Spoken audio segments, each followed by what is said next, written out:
I'm J.G. Michael, and this is Parallax Views.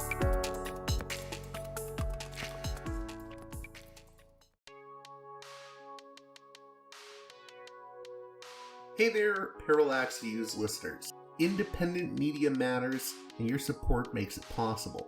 If Parallax Views has challenged your thinking, exposed you to new ideas, or simply kept you company on your commute, now's the time to help sustain it.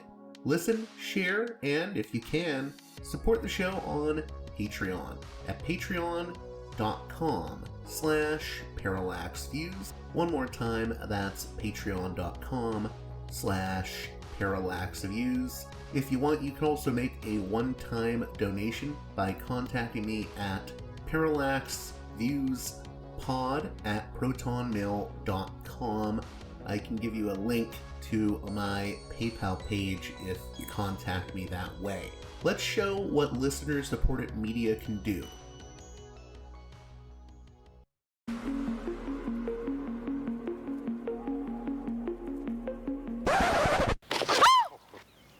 Excuse me, Laurie. Oh, Mr. Brackett, I'm sorry, Mr. Brackett. Oh, I didn't mean to startle you. That's all right. You know, it's Halloween. I guess everyone's entitled to one good scare, huh? Hey there, Parallax Views listeners. We are continuing our spooky season series for Parallax Views with a very special Halloween treat. Recently, I unearthed a never-before-released conversation I had with Jason Nunes, a behind-the-scenes veteran of 90s horror and B-movie filmmaking, who worked in the art department on such films as NECRONOMICON, Book of the Dead, LEPRECHAUN II, Pumpkinhead II, Blood Wings, Return of the Living Dead 3, and Ghoulies IV. He'll share a lot of fascinating stories with us about the challenges and creativity of bringing low-budget horror films to life, and we'll also talk about his experiences with such Hollywood characters as Warwick Davis, David Warner, Mickey Rooney, Matt Damon, a young Tobey Maguire, and even Corey Haim, the late Corey Haim, and he has some stories to tell about his interactions with Corey Haim. There's a lot of anecdotes here that are rather fun. We'll talk about all of that, as well as his experiences working the art department on a number of 1990s horror and B-movie productions. But before we get to the conversation, I need to remind you that other than my one sponsor, Mike Swanson, it is you that makes this show possible by supporting me on Patreon at patreon.com/parallaxviews. One more time, that's patreon.com/parallaxviews. Also, if you can, please check out the website of my sponsor, Mike Swanson's wallstreetwindow.com, where you will get the best trading and financial news available, in my humble opinion. And I gotta say, I've had listeners tell me that they've made return on investment from some of Mike's trading tips. So head on over to wallstreetwindow.com, sign up for Mike's newsletter, and also get his free ebook, The Two-Fold Formula, the single best trading pattern I have ever used. Once again, that's wallstreetwindow.com. And with that being said, let's get to the conversation with Jason Nunes.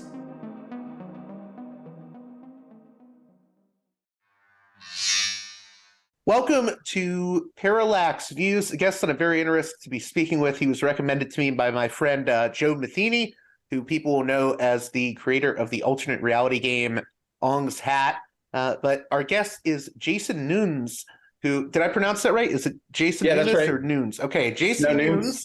And he worked in Hollywood as a set decorator on a number of, straight-to-video sort of, B-movies. And I don't use that term pejoratively because I love those type of movies, including Leprechaun II, a few Brian Yuzna movies, Jim Wynorski's Ghoulies, Fast Getaway 2 with Corey Haim, and many others. And I believe he works on some other things now, including an art gallery, Delight Factory. But how are you doing, Jason? And maybe you could give a little bit more background into who you are, just for my listeners.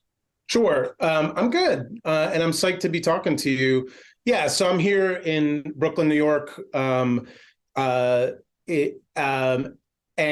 making my way, as I think we all are right now, Just I'm to give a little bit of background. I worked for I went to college and graduated with a degree in theater, and then moved to LA and worked in film. It's funny you mentioned Yuzna, because right before I left for LA, my friend and I were watching Reanimator, and I said, wouldn't it be funny if I ended up working on one of the movies that Brian, is producing or whatever? And the first gig that I got actually was a Brian Yuzna production. What movie was it? It was Return of the Living Dead 3. Okay, so he didn't direct it, but he produced it. And then I worked on Necronomicon 2, which is also, I mean, not Necronomicon 2. I also worked on Necronomicon, which is the anthology horror movie he did. Yeah. Yeah. So it was like, it was like a dream come true, and except that world is like exhausting and nutty, and you work crazy hours. But I mean, it was so much fun. And then I burnt out in like 5 years and moved up to San Francisco and became a broadcast designer and blah, blah, blah, blah, blah. And now I'm here in Brooklyn. So then with regards to the stuff you did in Hollywood, you mainly did set decoration type stuff, or maybe you could go into detail about. Sure. Because I saw some of your credits, and some are like set decoration and then different titles for each gig you had. And I think a lot of times people don't know about what those jobs entail, those behind the scene jobs, unless you're talking about like director, cinematographer, the makeup effects guys. So what is it exactly that you did?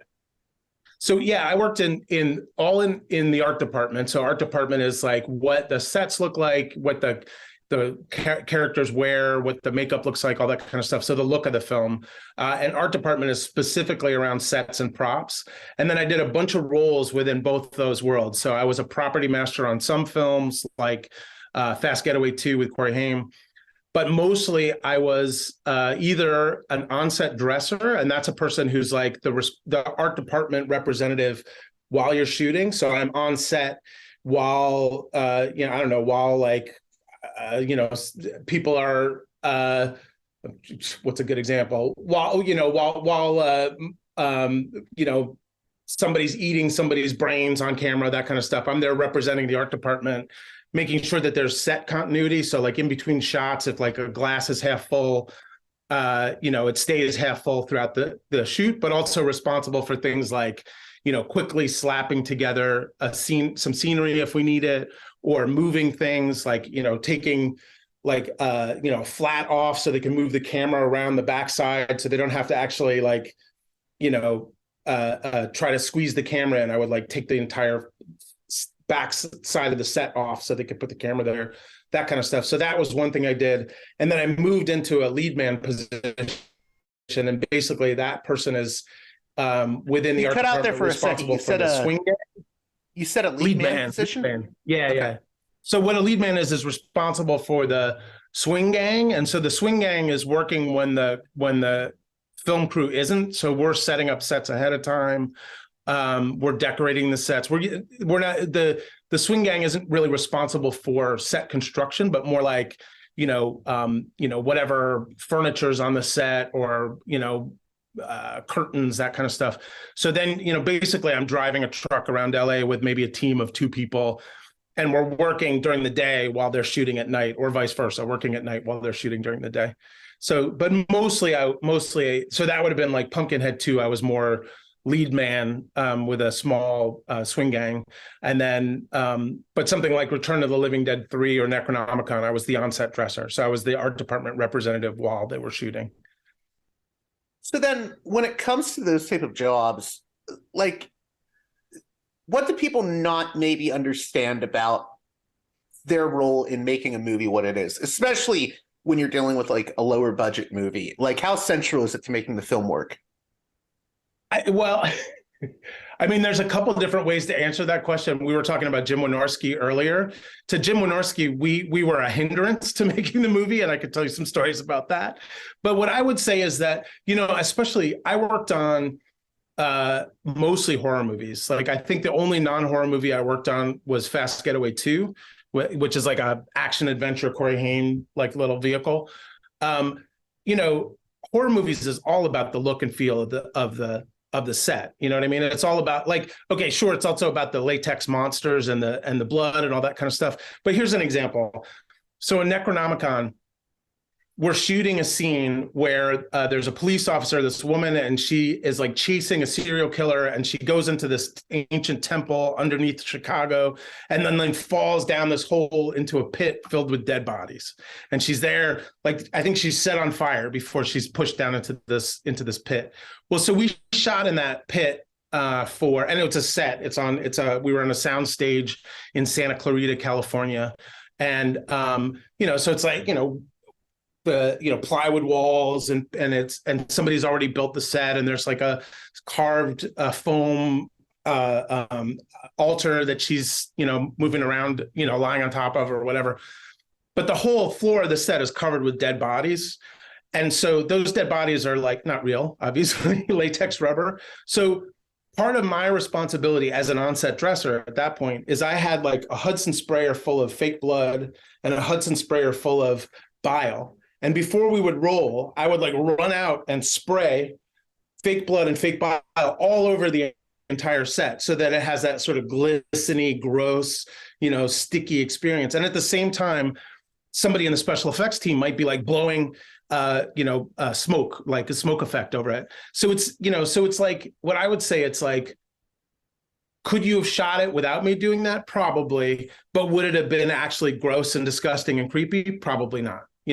So it's really like you're there to make sure, and not just that. So that's just one thing. Another thing would be like, and I don't know how like into the weeds you want to get, but if you're shooting a movie and you're trying to cram in pages and pages and pages of dialogue into one day, which is very difficult, so there's a lot of work to like set a camera up pointing in a specific direction. And that's a whole team of people, the camera crew, the grips, the electrics, their lighting for that. Sometimes it's easier to think that you can just move the set.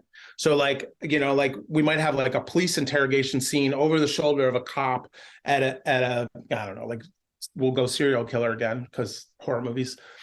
And then they want to get the reverse shot and have from the serial killer's view of the cop over their shoulder. So instead of like changing the lighting, moving the camera, they might just be like, "Hey, Jason, can you flip the set?" So now I'm like there with a Makita, like taking apart the set, moving the back wall, to moving the wall that was where the camera would be, where behind the where the serial killer is, flipping the desk, all that kind of stuff. So partially it's for the look and feel of the film and to make to give it the atmosphere that it needs, but it's also partially to like just purely for the cost and production for them to be able to achieve their day. You need somebody who's there who can do that kind of stuff, like quickly slap a coat of paint on something. Or another example, I think it was for Return of the Living Dead 3, we were shooting outside and the camera was pointing at basically like we're in LA Hills and it's just like a dead hill. There's nothing on it.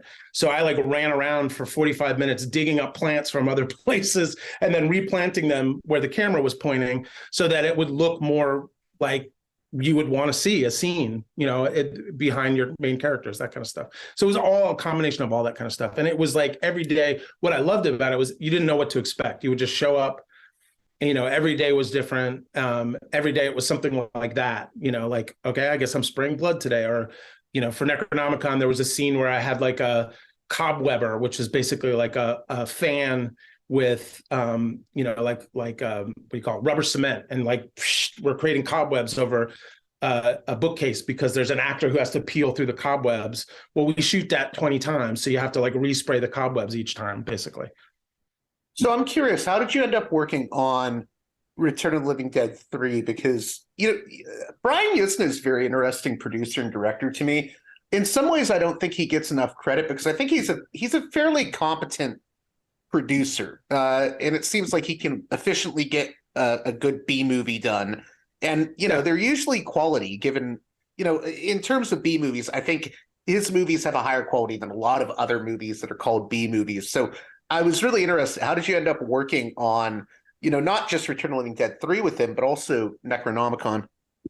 Yeah. So when I got to LA, the first, and this is pre-internet, right? So the first thing I did was I got a Hollywood Reporter, And I went to a like a Kinko's if they existed back then, and I printed up a bunch of resumes. I saw what jobs were hiring, and I just fired off resumes. And I had like a pager, right? That was no cell phones, nothing like that. So I sent all these resumes off. Basically, this wouldn't have been to Brian, but it would have been to the designer, the production designer of Return of the Living Dead 3. It was this guy named Tony Tremblay, and he like brought me on as an intern. And so the very first thing I did was I like came into this already going movie, which had a bunch of sets built as an intern. And then he would put, go into this set. There's a sewer set, go into this set and glue moss onto the walls or whatever needed to be done by the art department. And then I did a good enough job that he was like, hey, have you ever done on-set dressing? And I said no. And he's like, okay, I'm going to give you a quick 15-minute training on what to do. And then I became the on-set dresser. And then the way that it works is really like who you know. It's the relationships that you have with people. So I had a good relationship with Tony. So anytime he worked, he would want to hire me. And at the time, we were making next to nothing. It's non-union movies. It's in the 90s. So it's almost negligible costs to bring people on. It's much, equipment is much more expensive than people. So he wouldn't necessarily always know what I was going to be doing, but he would pretty much like, next, and I wouldn't be around for pre-production where he's like drawing sets and stuff. But, next one is Necronomicon. And I did a bunch of stuff with him, and I'm not going to remember them all, but it was really through Tony and his team that I worked. Yeah. So it's interesting. I wanted to get into Jim Wynorski. And for people that don't know, Jim Wynorski, I refer to him as like the 80s version of Russ Myers, because that man loves his movies to have women with well-endowed women, we'll say. And he does a lot of comedy, horror stuff, Return of Swamp Thing. But you worked on him with Ghoulies IV. And I interviewed him less than a year ago about a new movie he did. And I will never forget, I contacted him. I said, hey, will you do an interview about this? And he said, I only want you to ask me stupid questions. They have to be really fucking stupid. And they have to be about women and boobs. And I thought he was joking. And then he was not joking. He was, no, I asked you. Yeah, I told you, stupid questions. I don't want to talk about how I got started with Roger Corman. Let's talk about Tracy Lords. I don't want to talk about. And I'm just like, wow. This dude is he's quite a character. So I want some good Jim Wynorski stories. How did you get involved with Ghoulies IV? So it's funny. I don't even remember how I got the job.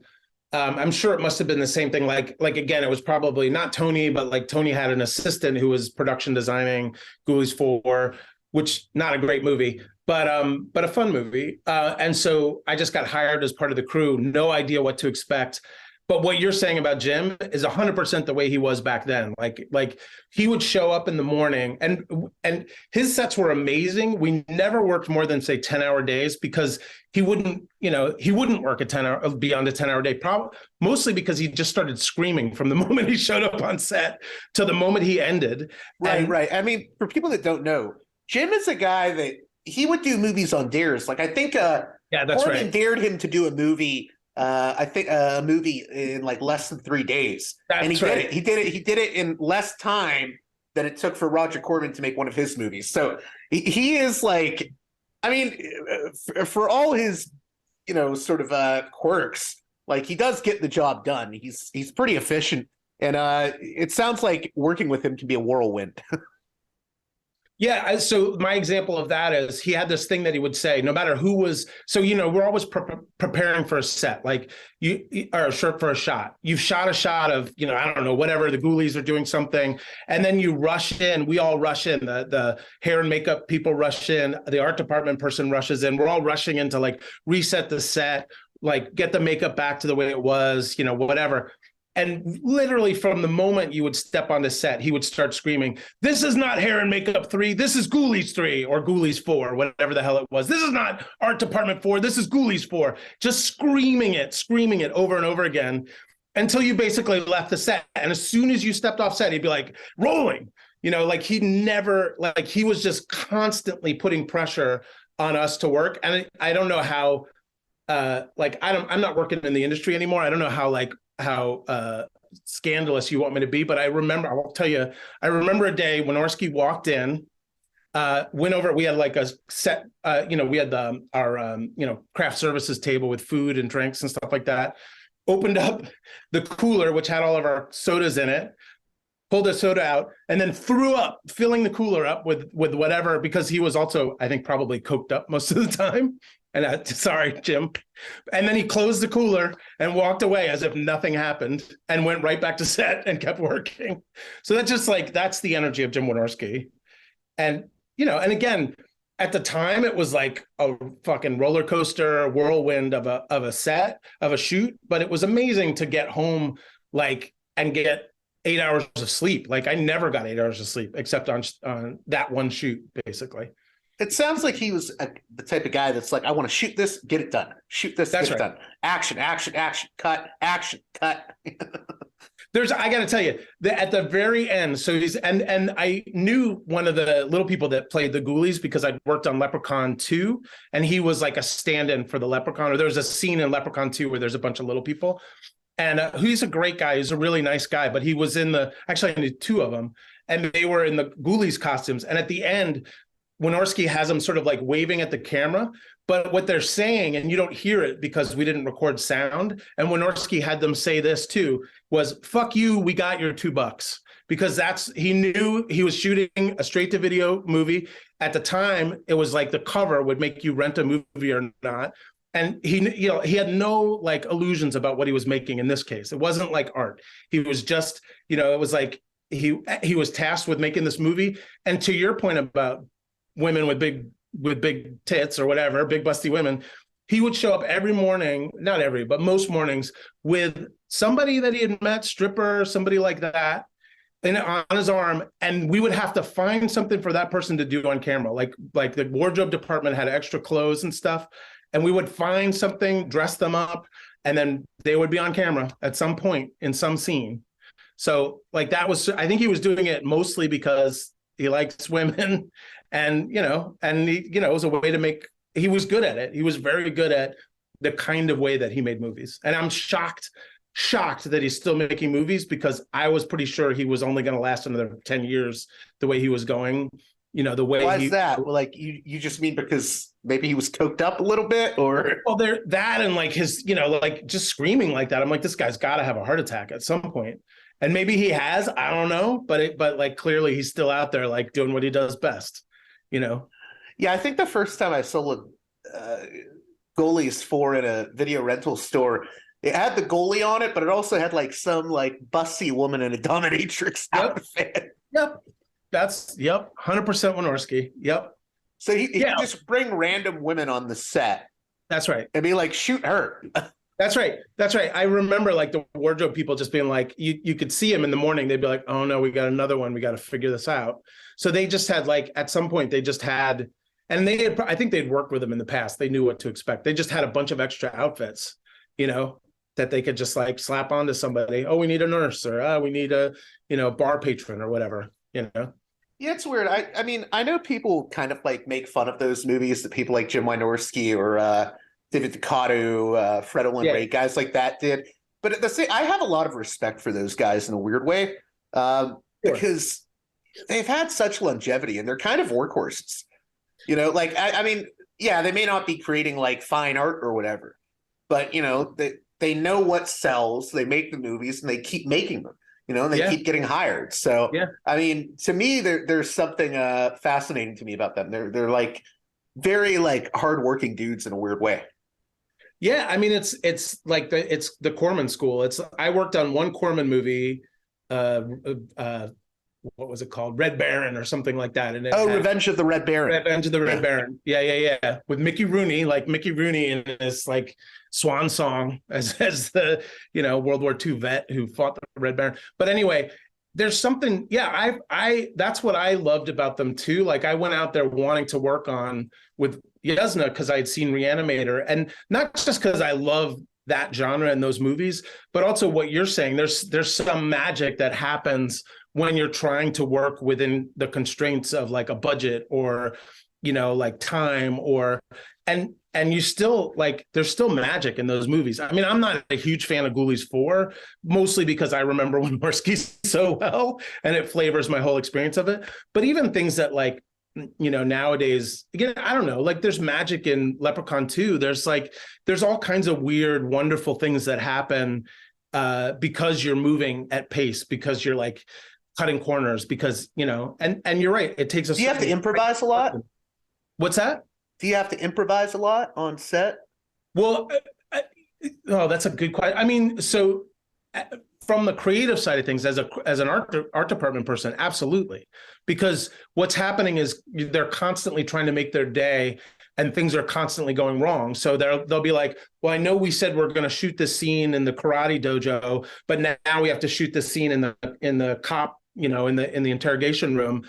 And I know the interrogation room's not done yet because that's not what was scheduled. So it's like, all right, I got 45 minutes to put together an interrogation room from whatever I can find lying around, and that was constant. Like we would be on location, shooting under so for Return of the Living Dead 3, we shot under the I think it's the 3rd Street Bridge in LA over the LA River.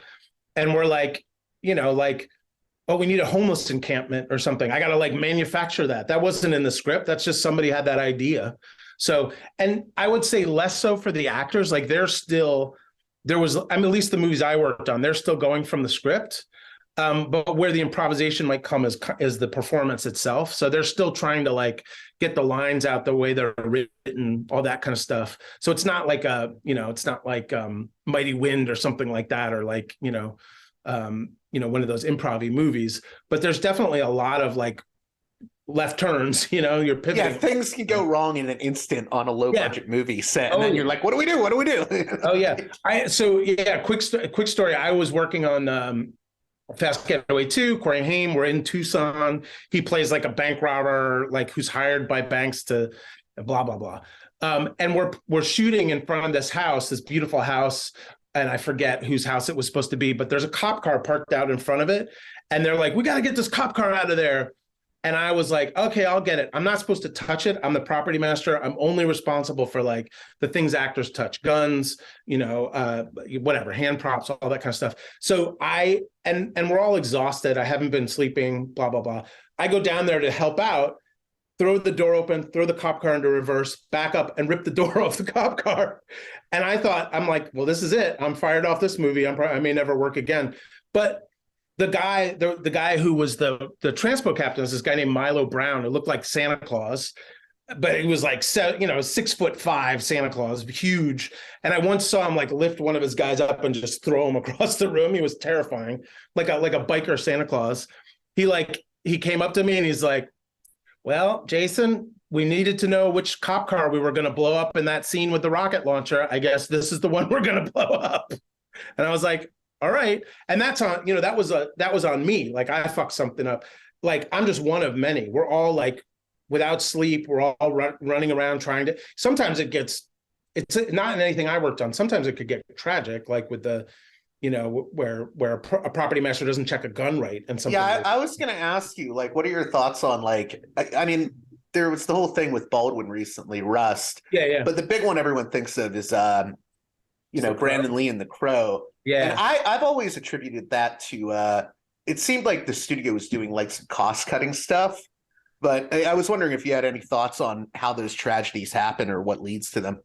I mean, I had the whole story down because I was handling firearms a lot, and I would walk up to actors with a gun, and this was right after The Crow, right after everything had happened with The Crow. So I had to explain to them why they could trust me versus why you shouldn't have trusted the people who worked on The Crow. And my understanding of it was, it was a revolver. So the real story is we worked minimum 12-hour days, mostly 20-hour days. We worked 6 days a week. None of us got enough sleep. All of us were making mistakes all the time. In the case of The Crow, my understanding of what went down, there was a property master and an assistant property master. I think they were like boyfriend and girlfriend. There was a scene where they needed to do a close-up of this handgun, cop holding it to camera. And there are like people who love firearms enough would know that there were no bullets in the chambers because it's a revolver and you could see the chambers, right? So you have to put dummy bullets into, these are bullets without any, there's no gunpowder. They can't do anything. They're just duds, right? You put them into the chambers so that when it's pointing at camera for a close up, people can see that there's a bullet in the chamber, and your gun nut back at home is like, oh, okay, legit. But then what happens is later on, they're doing a scene with stunts guys and they're using the same gun, right? But now you pull all the, the dummy bullets out and you put in. You cut out there for a second. You said you put the dummy bullets before that. Okay, so yeah, so close up to camera, you've got the dummy bullets in so that you can see them, right? And then, but you're going to use it later on in a scene with stunts where it's actually going to be loaded up and it's going to be fired. Now, when it's with a stunt guy, you have blanks in there, right? So there's no slug. It's just, basically the bullet with some paper, and it's usually a load that's less than a full load of powder. So like a quarter load, a half load. A full load is like deafening, so you don't want to deafen your crew. So what my understanding of what happened in The Crow is the assistant props master didn't have the right size dummy bullets, so she filed down some larger caliber bullets, shoved them into the, because again, we're moving fast, shoved them into the chambers. Then when the gun went back to the props truck, pried them out, but one of the heads of the dummy bullet, which is a slug, stuck in the chamber.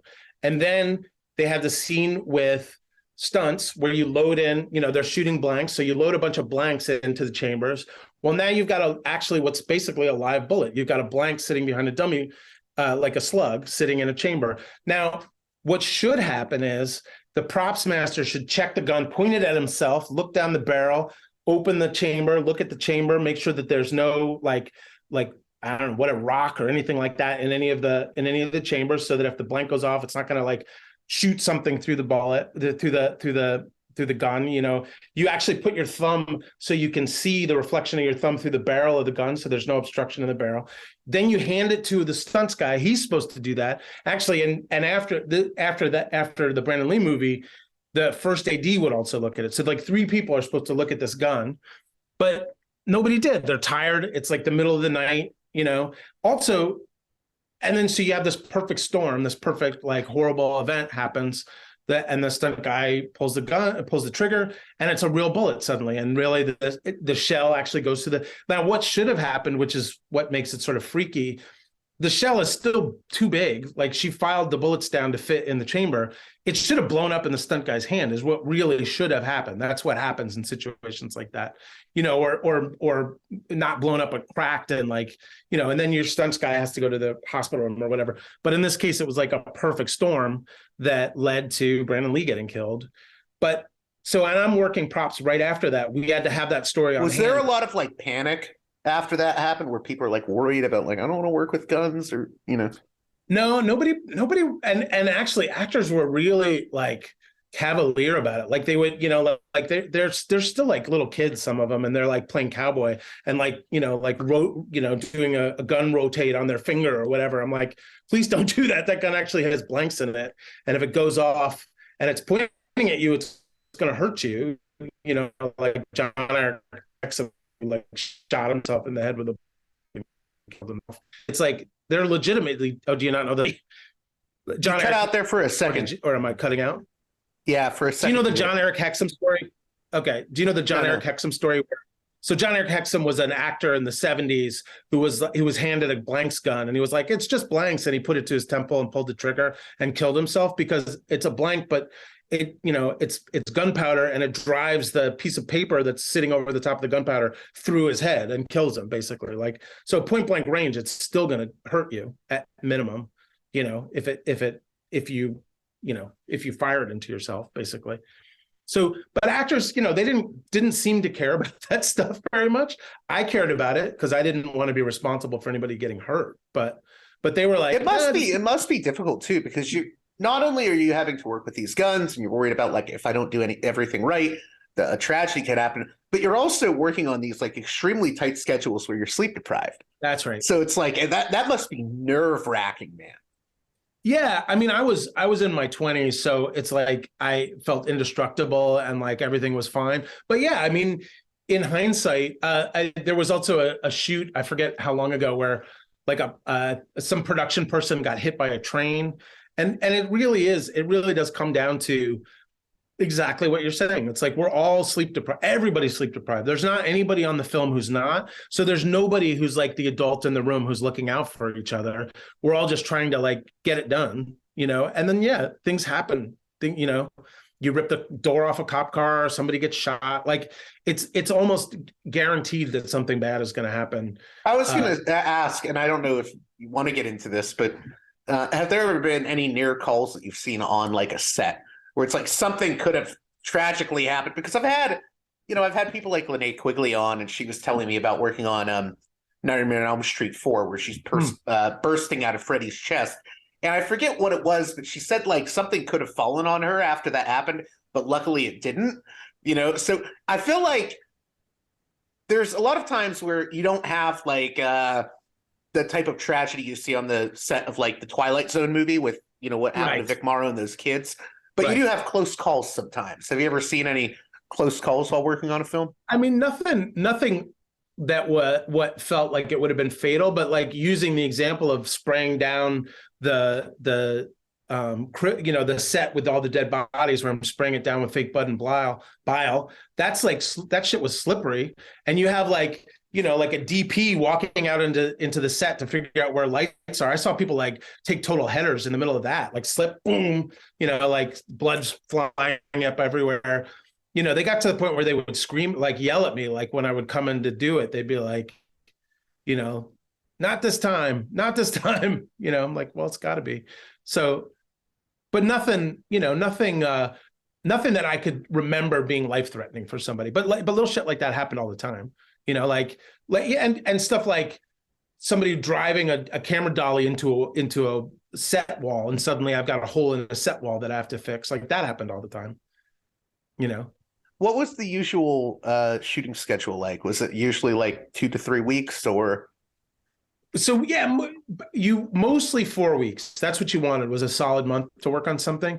I think Ghoulies IV, the Wynorski thing, was 3 weeks, and obviously he could have done it even shorter. But it is different though from like a lot of the bigger Hollywood movies, right? Like you're working on much shorter schedules. That's right. So they're working, you know, like multiple, like half a year or sometimes a year. They're working really, really long stretches of time.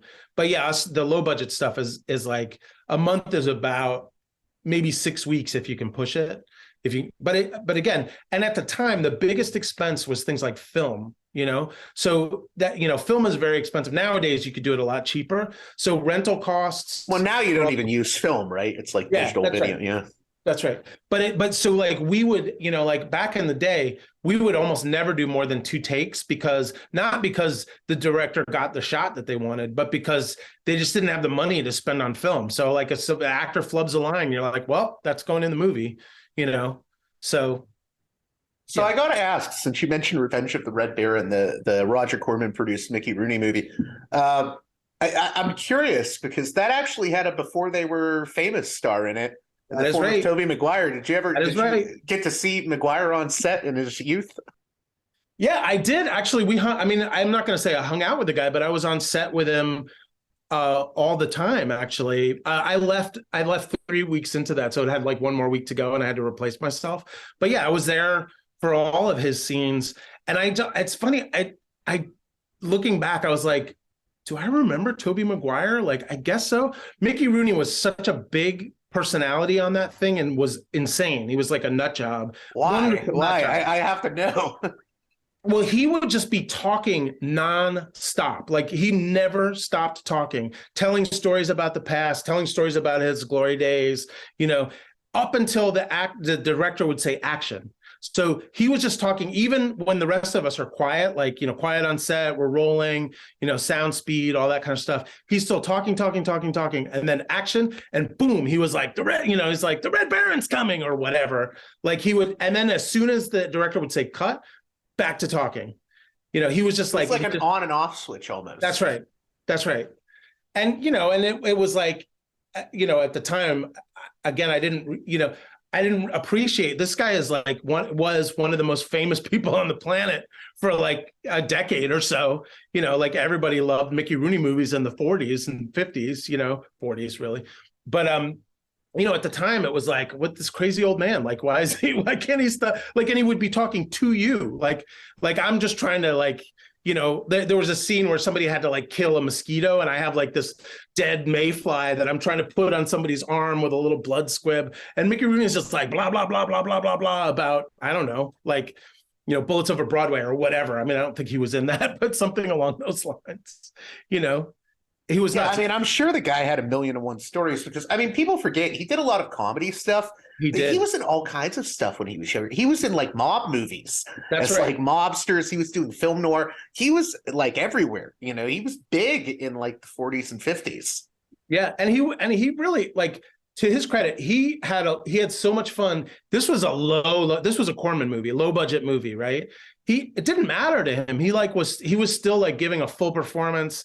He was just having a great time. And so next to him, Maguire was just like this young kid who was like, all right, he seems like a nice guy. Like, yeah, no one was thinking at the time, oh, he's going to be Spider-Man one day. Yeah. Yeah, and I love his Spider. Like, he's my Spider-Man too. Like, I love those movies. I wish I had like good memories, you know, like solid memories of him. But yeah, he was just like a hardworking actor who just showed up, did his thing. Like, and he's working with Mickey Rooney. Like, that's a testament to what he can do. Because again, you know, Mickey Rooney's like a wild card. You know, he was like, yeah. So I don't know if you have any memories of this movie, but it's funny. I wanted to ask about Pumpkinhead II Blood Wings because I really like the director of that. I like Jeff a lot, Jeff Burr.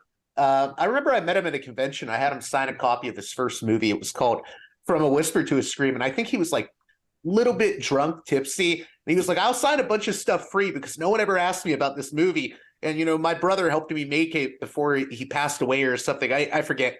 But he was like really impressed that I knew about this movie that he did with Vincent Price. And, you know, just a really all around nice guy. And he's an interesting guy because he's he's sort of like pigeonholed into directing all these horror sequels is what he's known for. So he does like a Texas Chainsaw sequel or a Stepfather sequel. But he doesn't necessarily get to do the movies he wants to do. He's a work for hire director in a lot of ways. And he's an interesting guy. So what was it like working with him on set? Or just like what was that movie like working on it? I mean, so for that one, I was lead man, so I really wasn't around when they were shooting. I mean, I have all kinds of memories. Like, I was out there, like I had two people working for me, and one of them was like this Alabama boy who's like his first job out in the film set, you know, working on a film set. And there's like a rattle. Oh, you're working with a rookie. Yeah, two rookies actually. And we're setting up there's a witch's hut scene where, you know, we built that witch's hut and which was really fun. I mean, that is a great set. But like, you know, like there was a rattlesnake. We were in sort of northeast of Los Angeles, filming mostly up there. And there's a rattlesnake and we're like, you know, the film crew's about to come. So we're like, should we capture this rattlesnake? And he's like, no, I'll get it. And he like took a shovel and like killed it, chopped its head. Like I have stories like that, which at the time I was like, oh my God, cool, we killed a rattlesnake. And now I'm like, oh my God, we killed a rattlesnake. It was like a 6-foot long rattlesnake. It's beautiful. But what I remember most was like the cast of that thing was crazy. Like Bill Clinton's brother was in that thing. Who else? There were a lot of really strange actors in that movie, it felt like, but I didn't have much interaction with Jeff other than he would come onto a set and be like, you know, I'd stand there with my arms crossed, like, what do you think? And 9 times out of 10, he was like, this is great. That's all. So that's what I remember. He just like, he clearly cared about the look of the film, but you know, whatever we were doing was working for him. And that, you know, so that's kind of my memories. I mean, you are right too. It does have a very weird cast. Lyle Moonfry, Andrew Stevens from the Hellraiser movies, Amy Dolenz, who I'm assuming may be related to Mickey Dolenz. Maybe. Who knows? But yeah, it has a very interesting. And you are right. One of Bill Clinton's relatives plays like the mayor in it or something, or some crazy politician. Yeah.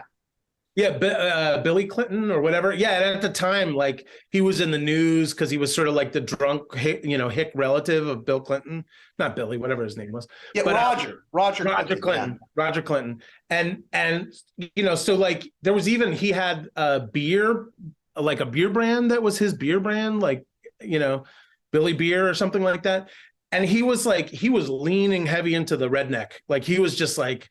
He was not that way in real life, but on camera, he was like way like, "Hey, y'all doing?" Like really playing. I could see if I was Bill Clinton, I would be pissed that my brother's out in Hollywood, like, making me look more like I'm from Arkansas than I really am, kind of thing. I'm looking over the cast right now. It's wild. I forgot my friend Linnea Quigley, the Scream Queen's in it. One of the guys who played Leatherface is in it. Kane Hodder, Jason Voorhees himself. It's a weird cast, man. It's nuts, right? It's so interesting. Well, that's the other thing. A lot of these these good horror movies were like a chance to do sort of inside baseball stuff. Like they were like, let's put this person who's normally not on camera, but who like runs the best effects house in LA. Let's put him on camera. Like Savini would do. That's how Savini got into a lot of movies, right? Yeah, like and that actually not as much Pumpkinhead. The Pumpkinhead was great, but Return of the Living Dead 3 and Necronomicon, those movies were so fun because there were like K&B. There were like 3 of these giant makeup giants, like Screaming Mad George, K&B, and I forget the other one. K&B is I think Robert Kurtzman. That's right. That's right. And Screaming Mad George is brilliant. Yeah, and you got to be on set with these guys. Like you got to be on set with Screaming Mad George. Amazing. Yeah, the little Japanese Screaming Mad George. Yeah, yeah. He's like, you know what? He is such an interesting character to me. Is he is sort of this like punk rock dude, basically. That's right. But he was very like soft spoken, like very quiet. And then he would like pull out of his, like his guys would come out with like, oh, we're doing the barrel zombie scene or what? Oh no, I think he did one where like somebody melts or something like that.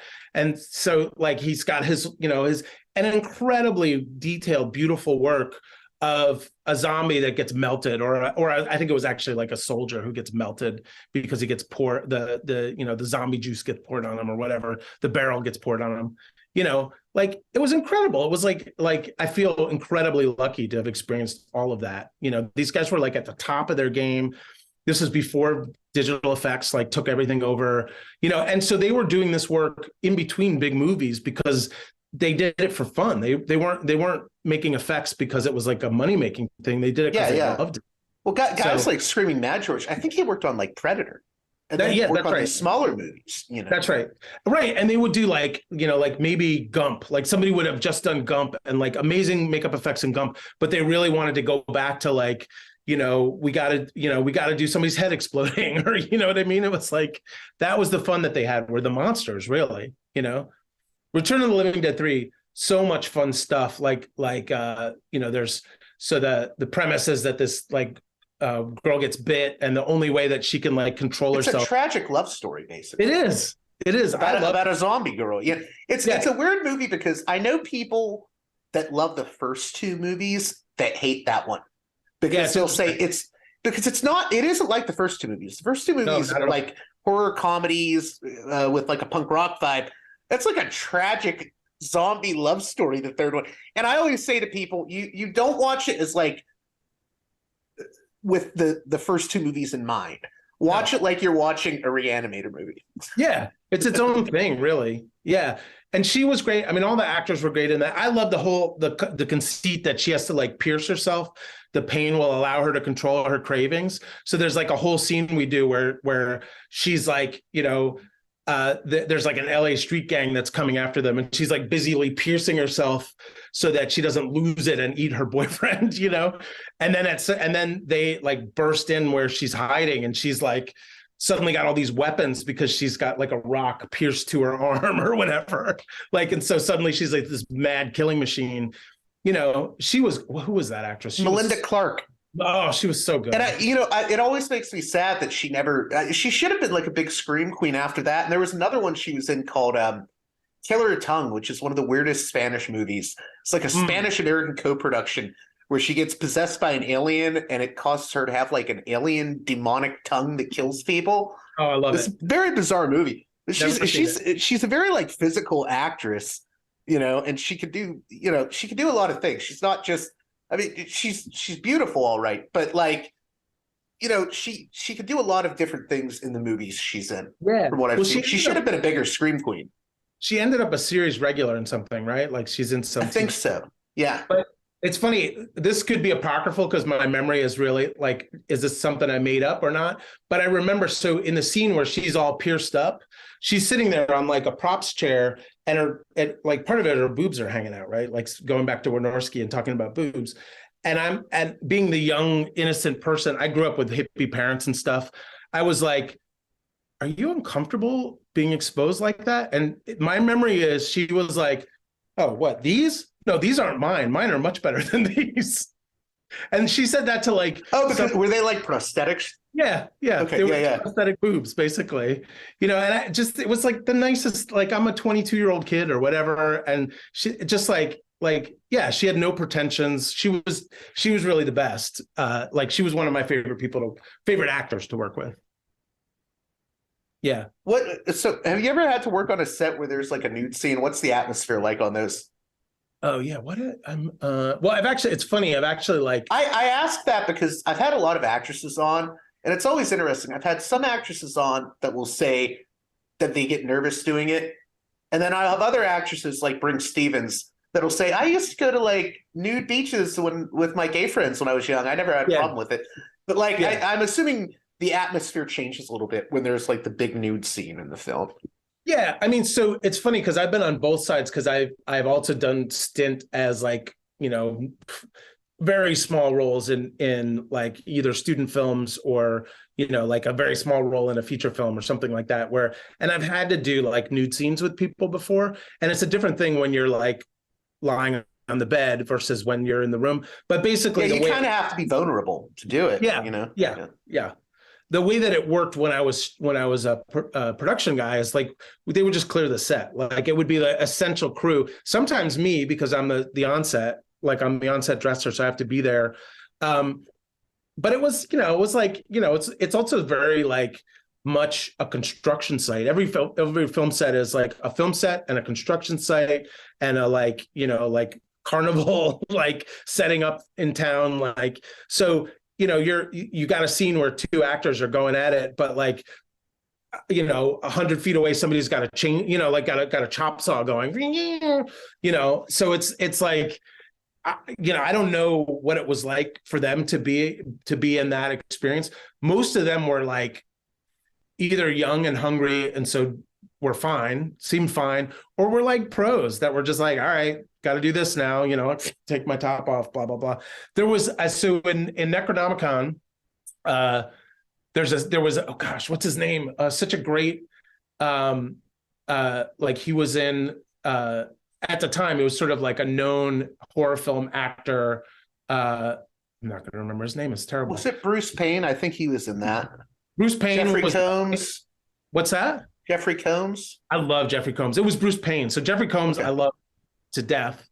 Was a very odd guy, but Payne like had scenes where he's like, cursing the sky or whatever, like he's about to summon Cthulhu. And I'm in there and like he's making eye contact with me because he's doing the scene, and he would say things like, hey, can you clear my eye line, stuff like that. Like there were actors that had process where they couldn't see they wouldn't want to make eye contact with you because it would take them out of the scene.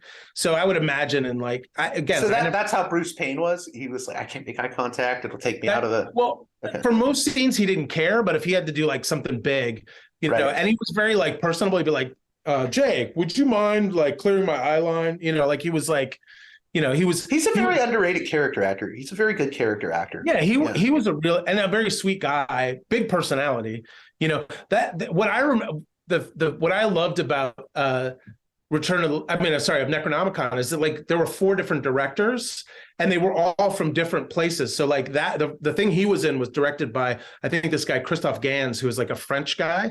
And then you have Yuzna, and then you have a Japanese. You had a Japanese director too. Yeah, that's right. Kaneko, So he did one with, oh God, what's his name? He loved him, David Warner. David Warner. Yeah. David Warner is, you know what? It's funny. He's in so many of these low budget movies. People forget he was like a big British, like I think classically trained actor back then. He was in Straw Dogs, the Peckinpah movie. He's legit. I mean, and he also played a Klingon, so you got to go, you got to appreciate that.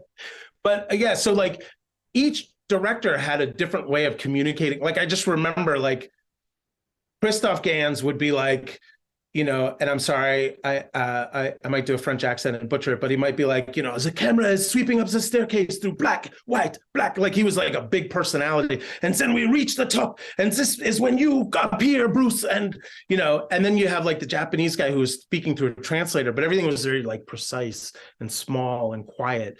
And Warner was amazing. Like he was so much fun to work with, and it's that H.P. Lovecraft short story about the guy who like has to stay cold, otherwise he'll start rotting because he's already dead. Is it Cold Air, I think was the... Yeah, that's right. So he's like, and it's like a weird love story between him and a much younger woman, but he was so much fun, and he was great. And then Yuzna wasn't really, he wasn't like he talked to the actors more than like out loud to the crew, so I didn't really get his style. But a Yuzna thing would be like, he was like, okay, so you're, like you've been hit in a car, you've been in a car accident, and now you were pregnant, but you're going to be having an abortion. You're like you're getting, the fetus is whatever. What am I trying to say? Not abortion, but miscarriage through this whole scene. Like he was more concerned with sort of the visceral, gross stuff. You know what I mean? Like he wanted to make sure there was lots of blood and goo, and like he wasn't really like about the emotional life of the character, whereas like the French guy was definitely, I want to see you do your full, your soul is raked over the coals of indecision, that kind of stuff. And then the Japanese guy was, he was more about like creating the set and the space for a character to have an interior life, but he didn't say anything to Warner about like what he was supposed to do. Warner did, like, it felt like Warner did everything himself based on his own choices, basically. Yeah, that was a real. Were you on set with Richard Lynch too? Richard Lynch, he's known for the scar on his face. Older character actor. Oh yes! Oh my God, he was great. Yeah, Richard Lynch was in the thing was in. So the thing that Warner was in was like a flashback, flash forward kind of thing. Yeah. So I think Lynch was in the present, and Warner was in the past. Yeah, he was like, you know what? I'm from upstate New York originally, and when Lynch came on, he was just a Brooklyn guy. He just had like a thick Brooklyn accent. He was just like, he was a mensch. I don't remember a lot of. I'm a little fuzzy on like what he did, but he just was like one of those, like, showed up, did the work, with like, thick Brooklyn accent, like, what are we doing? What are we doing now? Like he just felt like I'm sure he was like a method guy. Like he felt like a method guy, basically. But yeah, he that's right. I forgot he was in that. He's actually the one that when I was talking about like having to cobweb like a bookshelf, he's the one who was like ripping through the cobwebs and like pulling the books out, I think. And so like, yeah. And he was like, he must have been method, because every time it would be like, like he's pulling him down on top of himself, and like, like he must have been hurting himself. And like having to reset that set each time was crazy, What was it like with working with the women on set? Because I thought of this because I know Necronomicon has Maria Ford in it. And I know Maria, I guess for a while in the 90s, she was like very embarrassed and like spoke very poorly of all these films, like the B movies she was in. Now I think she's done a few of them again. So like, sure. I mean, what was your experience with the women on set? Like, how were they treated, Yeah, I mean, so other than Wynorski, where it was just obvious that he, like, his respect for women was non-existent and he was just trying to like get laid or whatever he was doing. The funny thing is, if you ask Wynorski, he'll just tell you this up front. Yeah, that's right.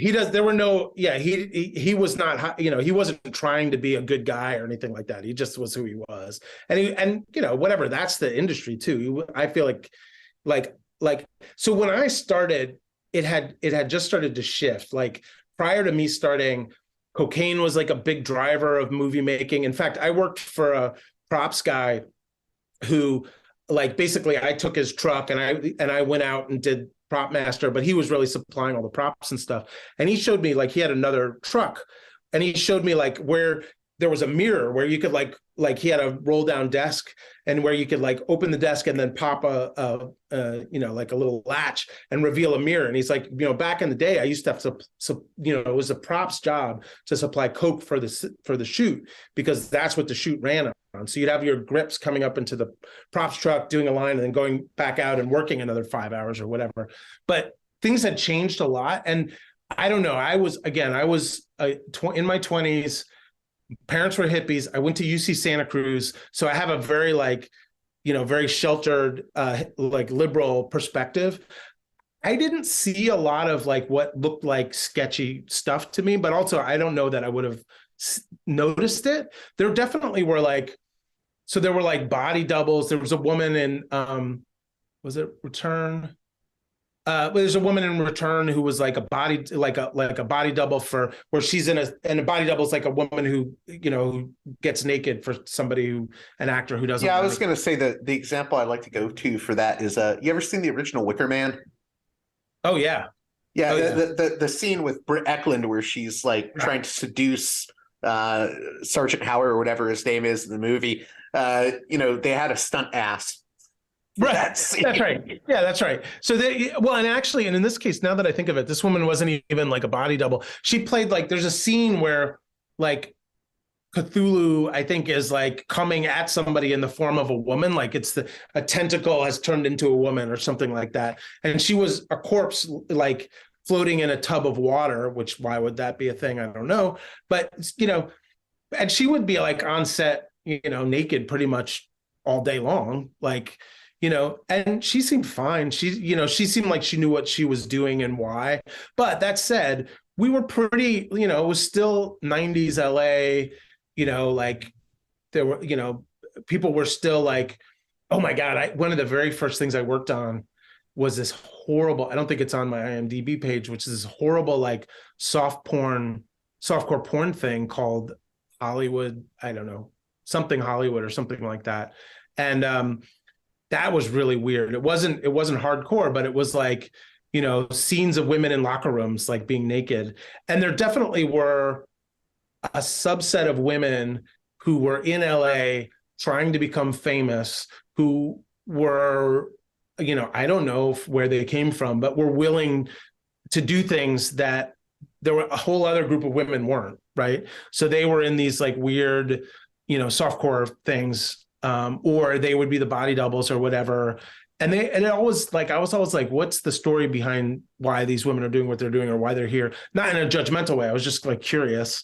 But I didn't hear any, there was no casting couch stuff that I heard about. Again, I wouldn't have, because I was like low on the totem pole. You know what I mean? I was going to say too, one of the things I always hear is that like on a lot of these lower budget films, you would think are people being weird on set when there's a nude scene? And what I always hear is, no, we didn't have time.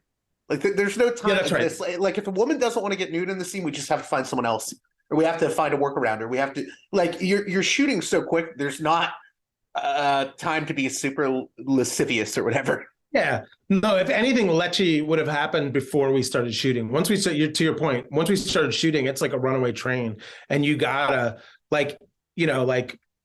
it has to come together somehow. There's going to be a movie at the end of 4 weeks. Like it doesn't have to be a good movie, but there's going to be something, So but again, I don't think I ever experienced anybody. I didn't see anybody complain. I didn't see anybody get uncomfortable, all that kind of stuff.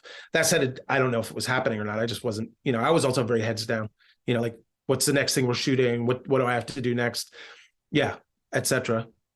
So let's get to this is sort of the main event for a lot of people here. Leprechaun 2. How did you get involved in Leprechaun 2? And let me see if I remember this correctly. I think the only thing I really remember about Leprechaun 2, I think that's the Leprechaun movie where the leprechaun pretends to be this like naked woman, and the guy like goes to her, but he gets like killed by wood shop equipment instead. Yeah. Yes. I honestly, so that's the one you worked on. Okay. That's right. And I think they shot that in like they came back and shot that stuff because we didn't shoot that when I was there. But yeah, so it's Warwick Davis, who's like another mensch, like just the nicest guy, plays the leprechaun. And then there's like, that's where there's some other little people who are like, there's a scene where it's like St. Patty's Day, and the leprechaun hates everybody making fun of him and kills them pretty quickly whenever they do. And he's like in a bar with a bunch of little people, and they're all getting drunk. And I forget all this. This is the one, right? So this isn't the one in Vegas. This is the one right before that. That's right. So it's in still. So there's this one. The main character is this kid and his uncle, and he has like this LA tour of like, it's like a horror film tour kind of, and right and there's like what's his name? There's like either a Mad TV or SNL. I think he's Mad TV guy.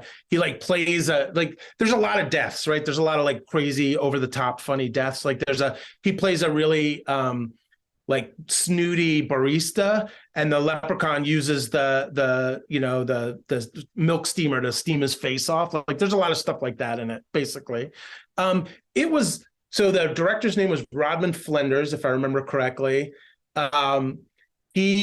It was like way flat. It was way fast and way loose. Like, it was lower budget than I was used to. How did I get that gig? I must have been through Tony. Like, I don't think Tony did it, but Tony like knew somebody who did the production design, and got maybe there's a woman who was like his assistant designer who I became friends with. I think it must have been her. We shot a bunch out in this like go-kart, the like arcade / go-kart place. Like we shot a bunch out there. I mean, I have a horrible personal memory, which is, so we were shooting this like 6-day week thing where you start on Monday at 6 a.m. and then your call time on Saturday is 6 p.m. And then you have literally 24 hours before you get called back in again. And I like, I'm driving a truck to and from set, basically the art department truck. I wasn't working props, I don't think. And on my day off one day, I like go and watch Robin Williams and Mrs. Doubtfire, which had just come out, and like sobbed. It was like Father's Day or something like that. And I'm like sobbing, like, what have I done with my life? Like, mostly because I'm exhausted and like, burnt out. And then I go back to my apartment in North Hollywood, and my like, unfortunately, like leave the keys in the truck, and like they rip off a bunch of my stuff. Like, it was just bad. Oh, and then also that day we're shooting at the go-kart thing, and they've allowed us to do things like put up sets and stuff. Like we need a backdrop for the barista, we need a coffee shop or whatever. So we put all this stuff up, and I'm art department on set person. I'm not supposed to be like taking this stuff down at the end of the day, but at the end of the shoot day, after we've worked 18 hours or whatever, they're like, you got to move that. And I'm like, is the rest of the art department going to come and take it away? No. So I'm like out there, after having worked 18 hours with only 24 hours off, like, pulling sets down and tossing them into corners and stuff like that. Again, a lot of it was so you're like in a studio and the sets No, this was it was Golfland, USA or whatever. Okay. Yeah. We're at there, like we constructed little sets there, like sort of like exteriors where we'd put up like flats and stuff outside Golfland. And they're like, well, we can't leave that up. We got people coming to like, drive a go-kart or play golf. Like, I'd take that shit down. So I'm out there, like with my Makita and like taking things apart and dragging it off somewhere. So I have a lot of like painful memories of that. It's so funny that Leprechaun 2 is like your fans' favorite movie. Well, it's the one that has the most, like, the Leprechaun movies, it's like a franchise in and of itself now. There's like 6 of them or something, And he's great. I mean, he's fucking great. Like, Warwick Davis can make anything work as far as I'm concerned. Like, I watched... Was he a trooper about it? Because I'm assuming if you asked him about it today, he would be like, I don't want to talk about Leprechaun. Because he's sort of having a career renaissance with Willow and all that stuff. Yeah. But, it seems like he was a trooper for those films. Like, he was great. He was like, I mean, again, I feel like So it's interesting. So in talking to some of the other little people that were working on it, they all have very interesting sort of paths towards, at the time, paths towards being in the industry. And some of it was like, felt sort of exploitative. Like the guy who was his stand-in was like, from New Orleans, and he was like made, discovered or whatever. And then he was like a bouncer at a club, and somebody found him there and said, you should move to LA. Oh, Billy Barty. I don't know if you know Billy Barty. He's another famous little You cut person. out there for a second. You said Billy Barty. I think I do know Billy Barty. I'm familiar with the name. Yeah, so Billy Barty like went out to New Orleans, and he's another famous little person, and he discovered this guy and said, come back to LA, we'll get your jobs. So they all like they were like, it felt like they were more willing to roll with things, and like just because they'd had like harder experiences, like their paths to being in the industry. Was it like they all knew each other too, like a little brotherhood? Seemed like it. Seemed like Okay. it. Yeah, like they would show up on set, hey, because they're getting called for the same kind of roles and stuff like that.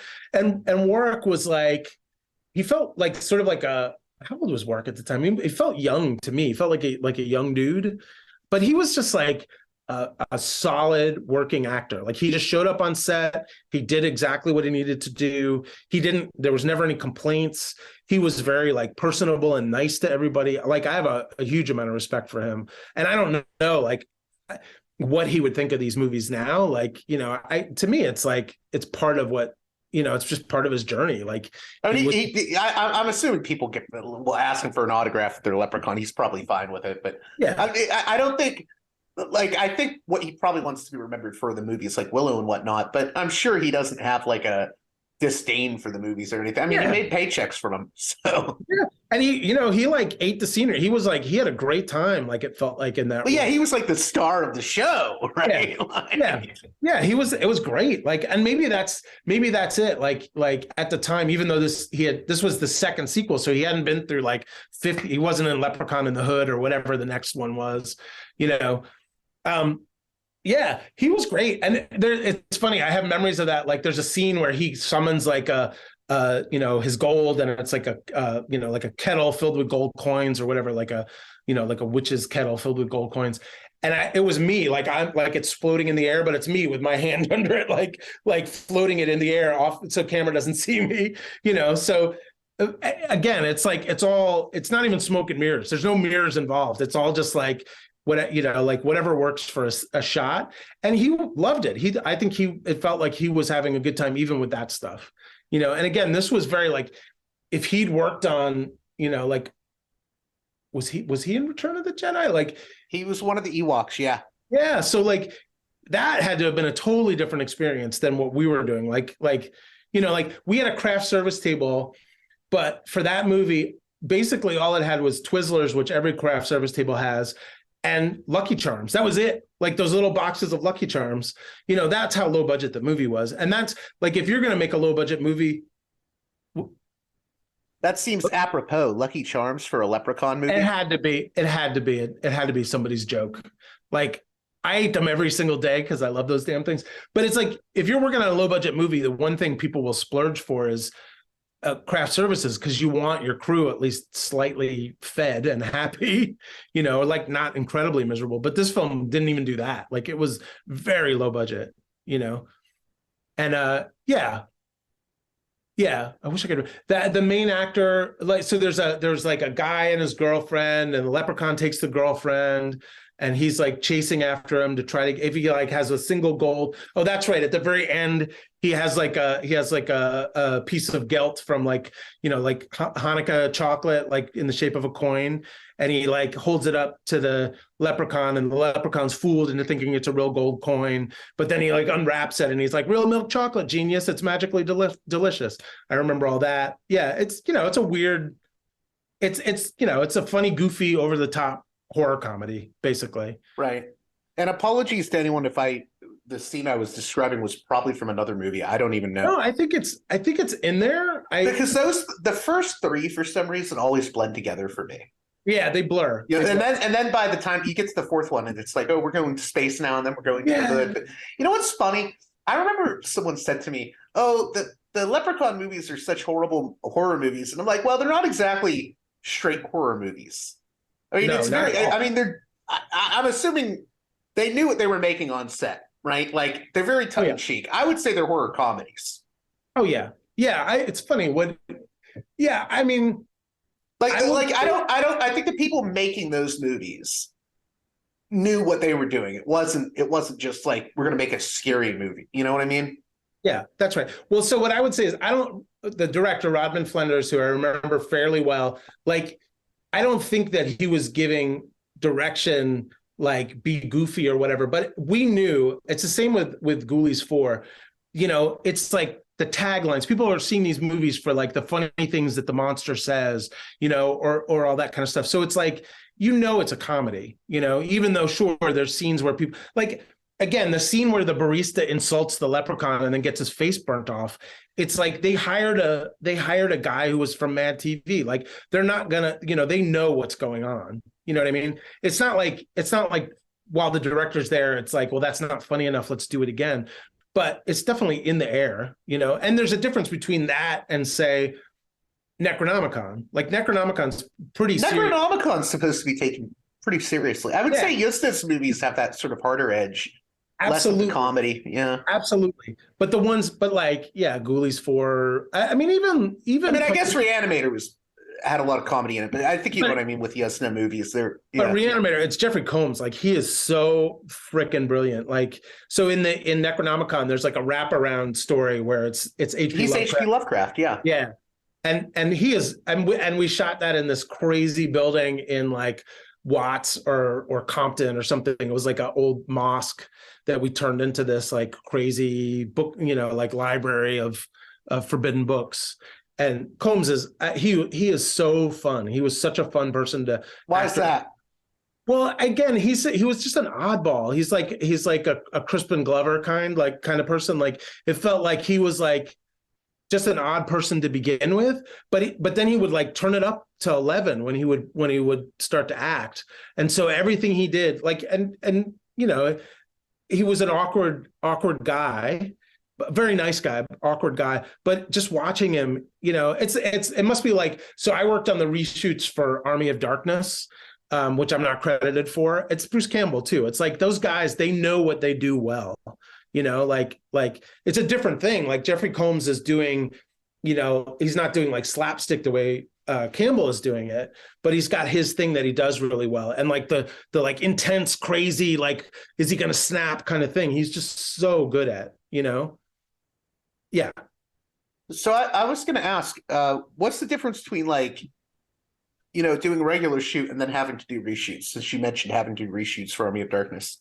So in the case of Army, I wasn't on the original shoot. So What happened with Army was they needed, there was something that they did that once they edited it all together, it wasn't holding together. So they needed the scene where he's at the S-Mart, where he goes to the S-Mart and he like has the shootout with the Deadite that comes to the S-Mart.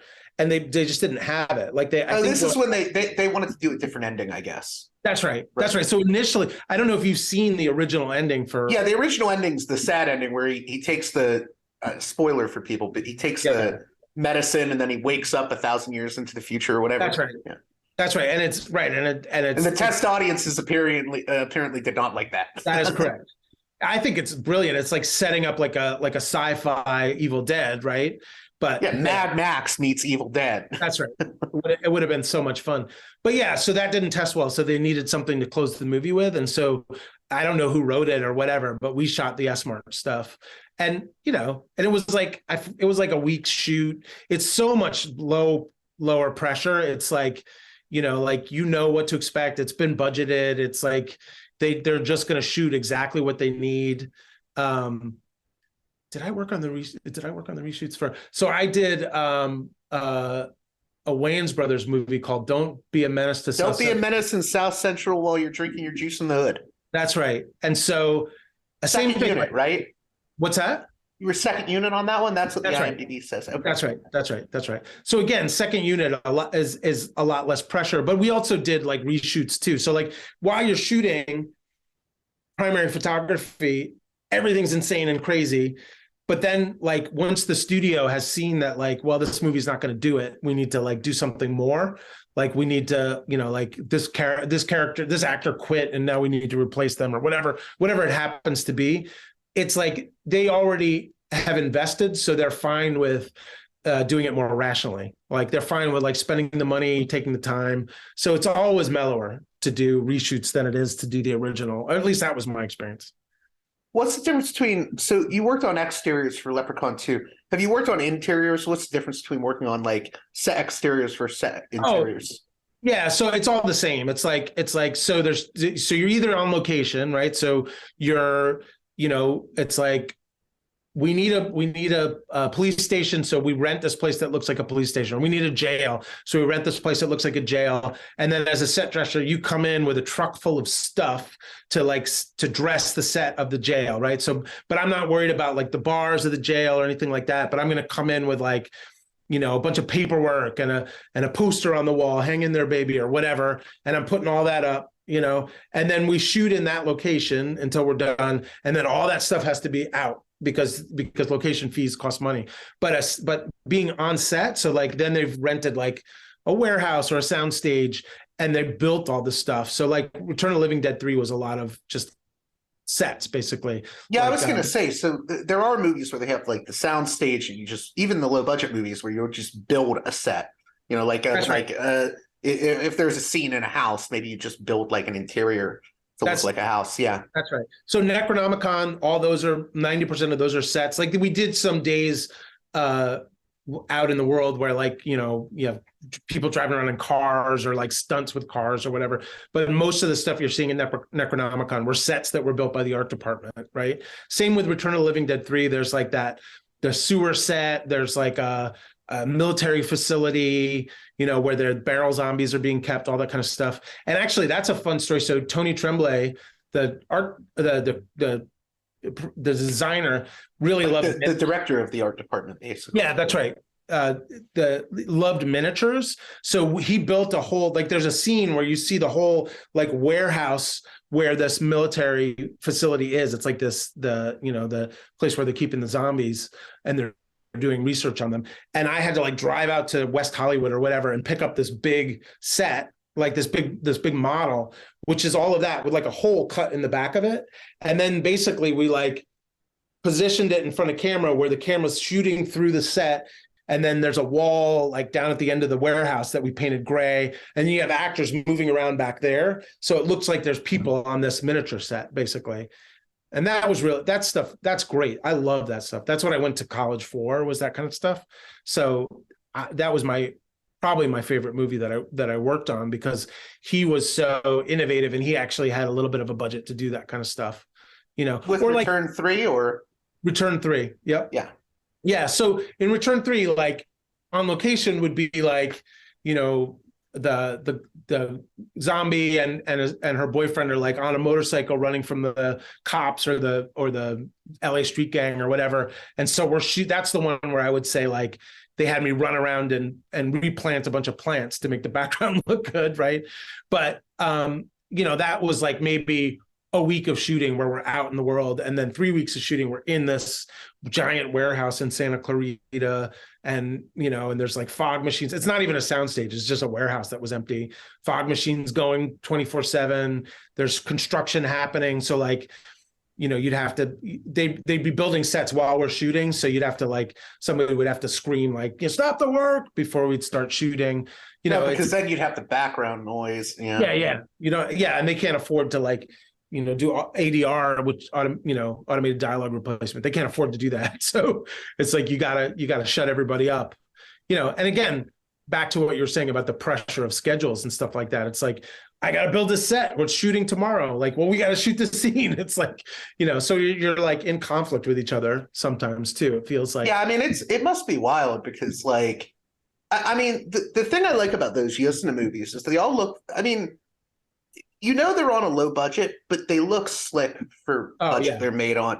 And you don't see the mistakes that you see in some lower budget films, and one mistake could fuck up everything, right? Like visible boom mic could fuck up a scene, right? Like, so you have to be very careful with everything you do. And it really is kind of like a team effort.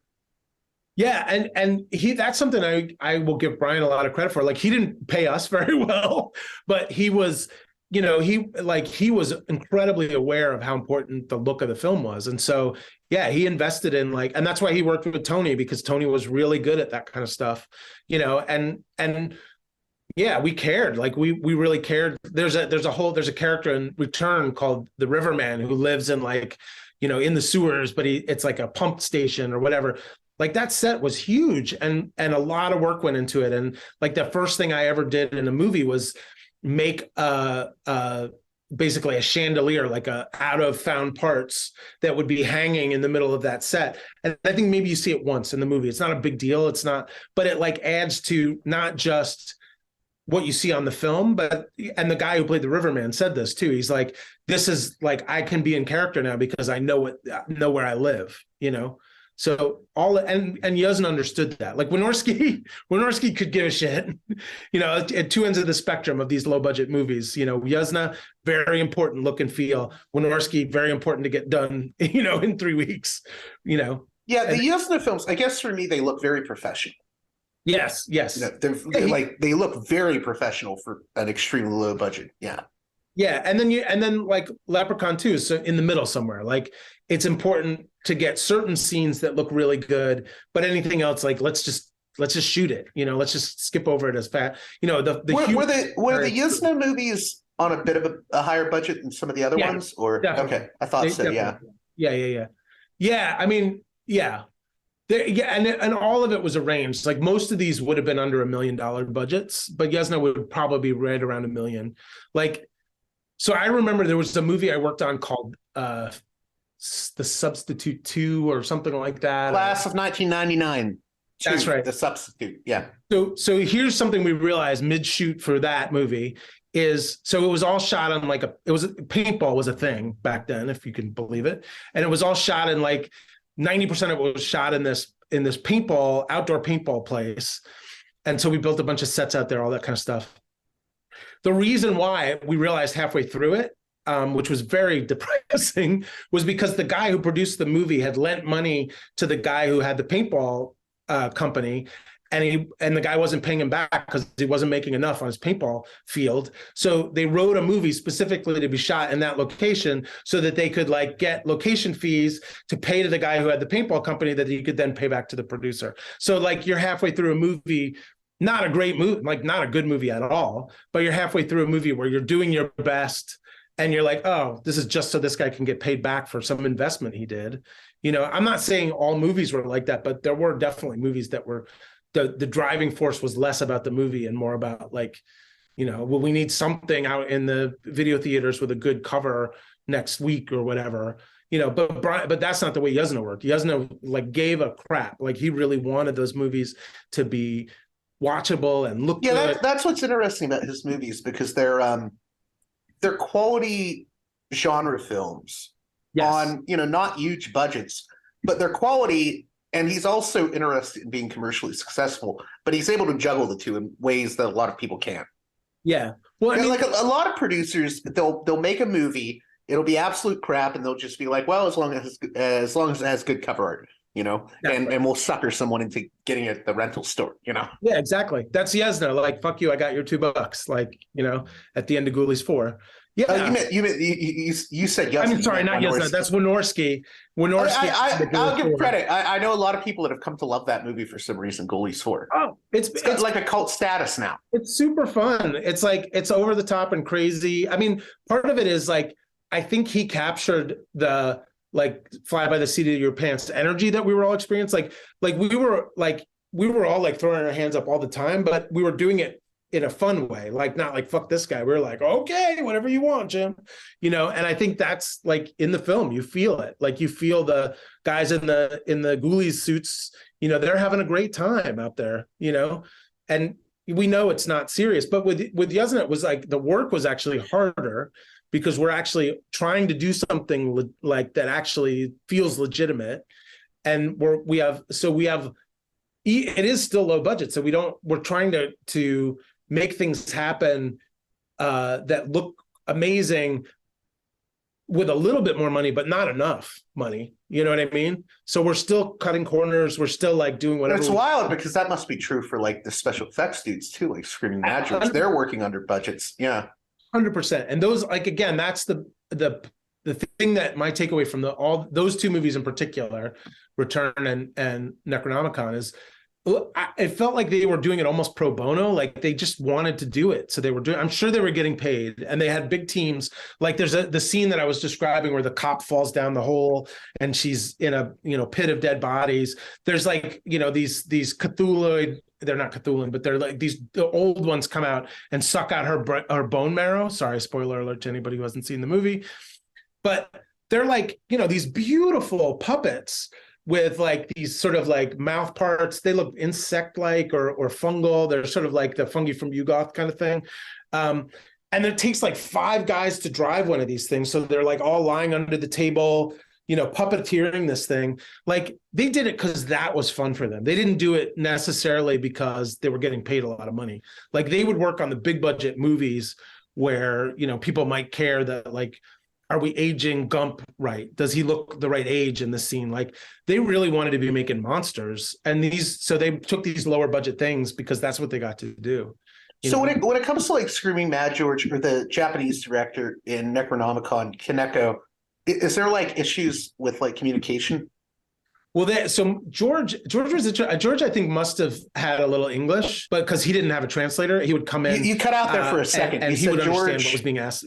You said George must have... I think George must have had some English. Like George didn't speak very much, but I think he understood English pretty well because he didn't have a translator. Like he would come in and like, quietly, he's from Japan. So he would come in and like be very Japanese and bow and, even with his kind of punk rock persona, like very That's quiet. What's so fascinating to me, because I've always thought, I've played I don't know if you know that he did this, but he has like a PC or a PlayStation 1 game called like Paranoia Escape. And it's like a pinball emulator, but it's done in this like crazy horror surrealist punk rock style, and his head pops up throughout it yelling things in Japanese. And I'm like, I bet this dude is really quiet in real life. But his inner world is just, he's brewing with creativity. And then he does the punk concerts with his band. And that's probably where his energy comes out. But then when you're working with me, he's probably like very, down to earth. Yeah, definitely. Yeah, that's amazing. And now I have to go find that because that sounds incredible. Yeah, he would show up right with like, wild clothes and hair and stuff like that. But then, yeah, very quiet, like, and very focused on doing what needed to be done to get the shot. Right. So like, again, he would have, they all had guys, they were all teams of people, and he would, yeah. And the Japanese director, he had a translator. So he would talk very politely and quietly to the translator, who was also Japanese, who would then talk very quietly and politely to everybody else. And then we would shoot. That set, like, again, all 4 directors, very different style sets. And they didn't shoot at the same time. So like, it would be Christoph Gans for a week and then Brian for a week. And then, I'm not going to remember his name, but the Japanese director for a week. And when he was working, we were quiet, because we had to listen. When Yuzna was working, everybody knew Brian. They'd worked with Brian before, so we were like, like making noise and stuff like that. When the French guy was working, like you couldn't help but pay attention to him because he would grab the attention of the room. Like the set really is dictated by the energy of the director. So, because it's funny. I was married for a while to a woman I met working on a TV show called VR Troopers. Terrible. And she's a costume designer, and she went to work on one of California, who has a winery. You cut out. You said she worked. She was a costume designer at Cutout. I'll edit this. Okay, yeah. So she worked on the movie based on the guy who wrote all the novels about lawyers in the South, and it was directed by, and this is where I'm killing myself, I can't remember, famous Italian director who lives in Northern California, has a winery, directed Apocalypse Now, most of Coppola. Yeah, so she worked on a Coppola movie, and with Matt Damon and like, all kinds of incredible Danny Glover, Danny DeVito, like fucking amazing. And that set and the way he directed was 100% dictated by Coppola, right? And he's not even on set most of the time. He's like off in Video Village or whatever. But they would like, she would tell me stories of like, there's all these courtroom scenes where like Damon is like pulling his pants down in the middle of a shot, even though he's not on camera. He's trying to get a reaction from like DeVito or whatever, right? And so they were encouraged to do all that kind of stuff because that's what Coppola liked, right? But then she worked on The Game, which is directed by Nolan, right? Totally different set, run completely differently. Everybody had to do exactly the way Nolan wanted at the time, anyway. Was that like The Prestige or? No, maybe it wasn't. Was it not Nolan? It was. Are you I think The Game was like a Michael Douglas movie. But Douglas was in it. But who directed it? I forget who directed. I'd have to look it up. But it's whoever directed Seven, right? Who directed Seven? David Fincher. Fincher. Sorry. Yeah. Apologies to Nolan and Fincher.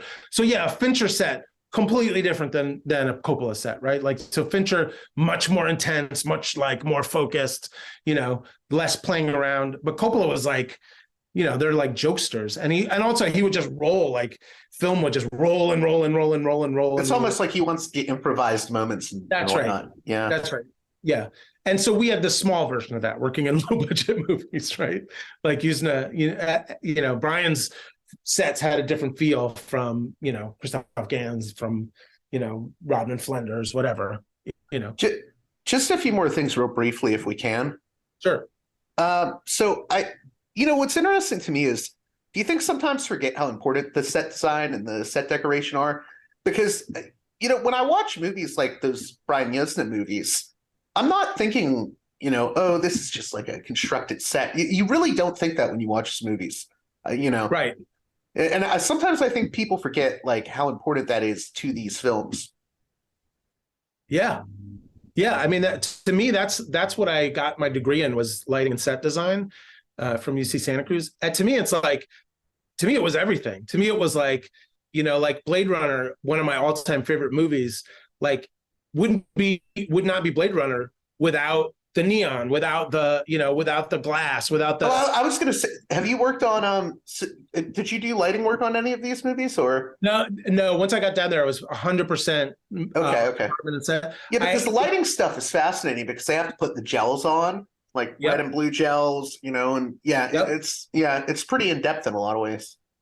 Yeah. It's a ton. And then people always are like, what's the difference between an electric and a grip?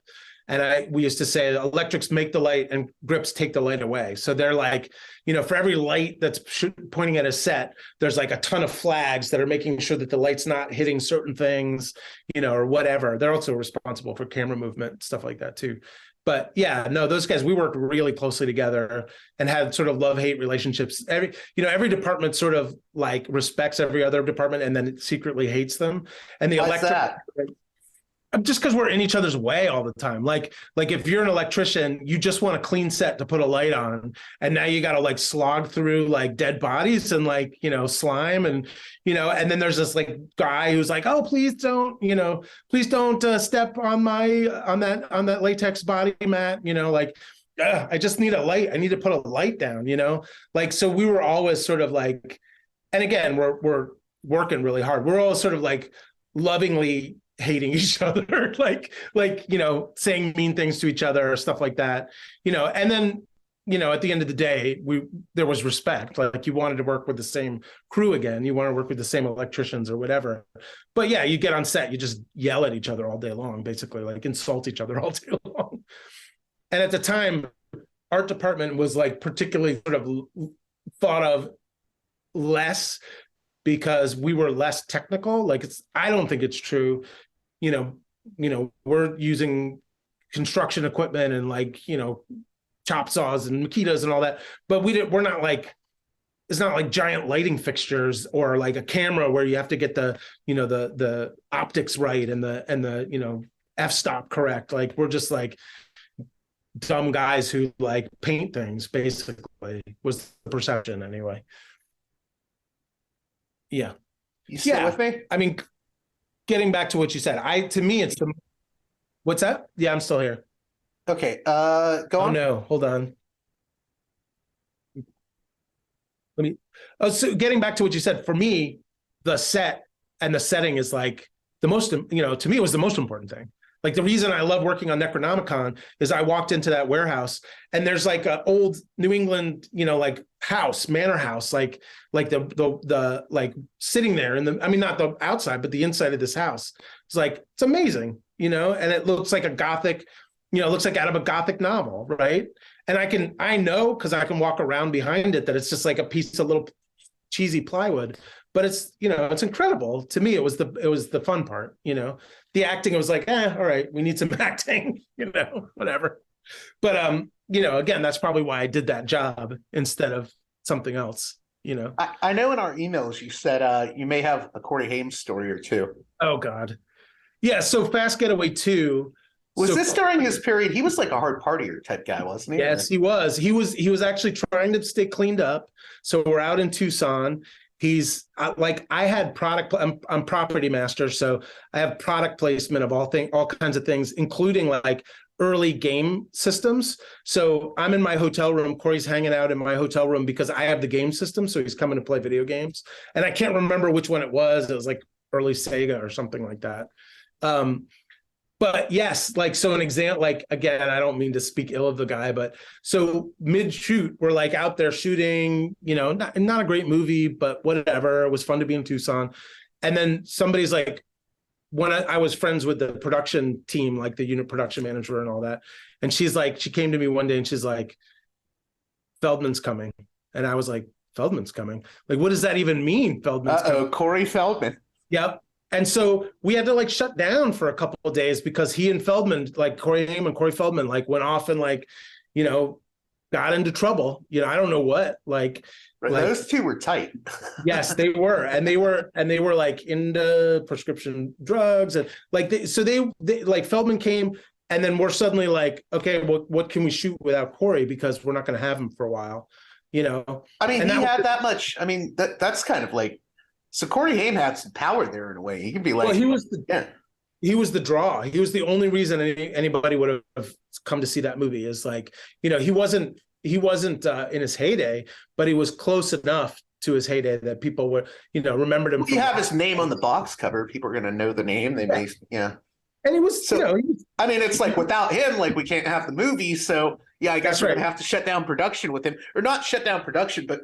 We're going to have to let him do what he wants for a few days. That's right. And there's very little you could do about it. It's interesting later on. So I stopped doing production and I moved up north and I started doing broadcast design. And then I ended up working in the internet like everybody. And I have a friend who's a comic artist whose name is John Hastings. And he does like these sort of like obscure comics, and sometimes he does books for Disney and stuff like that. But we're at a convention in San Jose. I'm his his entourage. It's him and me, and we're walking through the part of the convention where people are signing, and Corey's there signing. And I was like, oh crap, I don't want to see Corey. And he's like, why? And I'm like, well, it's fine, like. It was really more me, not Corey. He was fine. I just was like, I don't want to have a weird, awkward conversation with Corey. So we turn the other way, and then we go back into the hotel, get on the elevator, and as soon as the elevator doors are closing, it's Corey. It's Corey gets on the elevator with this Russian woman who's like his handler, and he's like instantly recognizes me, which I find insane because we worked on that is strange. Yeah, and he's like, hey, whoa. Crazy. Like we worked on that. Oh, what was the Fast Getaway 2? What was your name again? Oh, Jay. And he's like, do you want to come up to my room? We can hang out. And the Russian woman is like, Corey, no, we cannot. She's like, no. She's like trying to control it because clearly he still was him. So she's like, I got to lock this down. Like, I got to make sure he doesn't get into trouble. I mean, I would never have, like, I was nerdy. I wasn't going to like go and, party with Corey Haim, Haim. Like, it's like, but it just was like, it's so interesting to me. Like I have a Matt Damon story, interestingly too, where he recognized me out of nowhere. So, which has nothing to do. I'll tell that. So in college, I did a Shakespeare Santa Cruz, which is like a theater festival where we do Shakespeare plays. And we did a version of Midsummer Night's Dream, which was all cross-dressed. So I was playing one of the female fairies, like Oberon was it Oberon has like 4 fairies that report to Oberon, like the king of the fairies, again played by a woman. Titania played by a man, the queen of the fairies. But anyway, so we did this, and it's this beautiful, like it was all done. The Shakespeare Santa Cruz does things outdoors, so we did this thing outdoors, and we're like dressed in tutus and doing ballet, and also we rigged it so you could fly. So I'm like flying like this old hemp rope system. I'm flying in the middle of the Glen.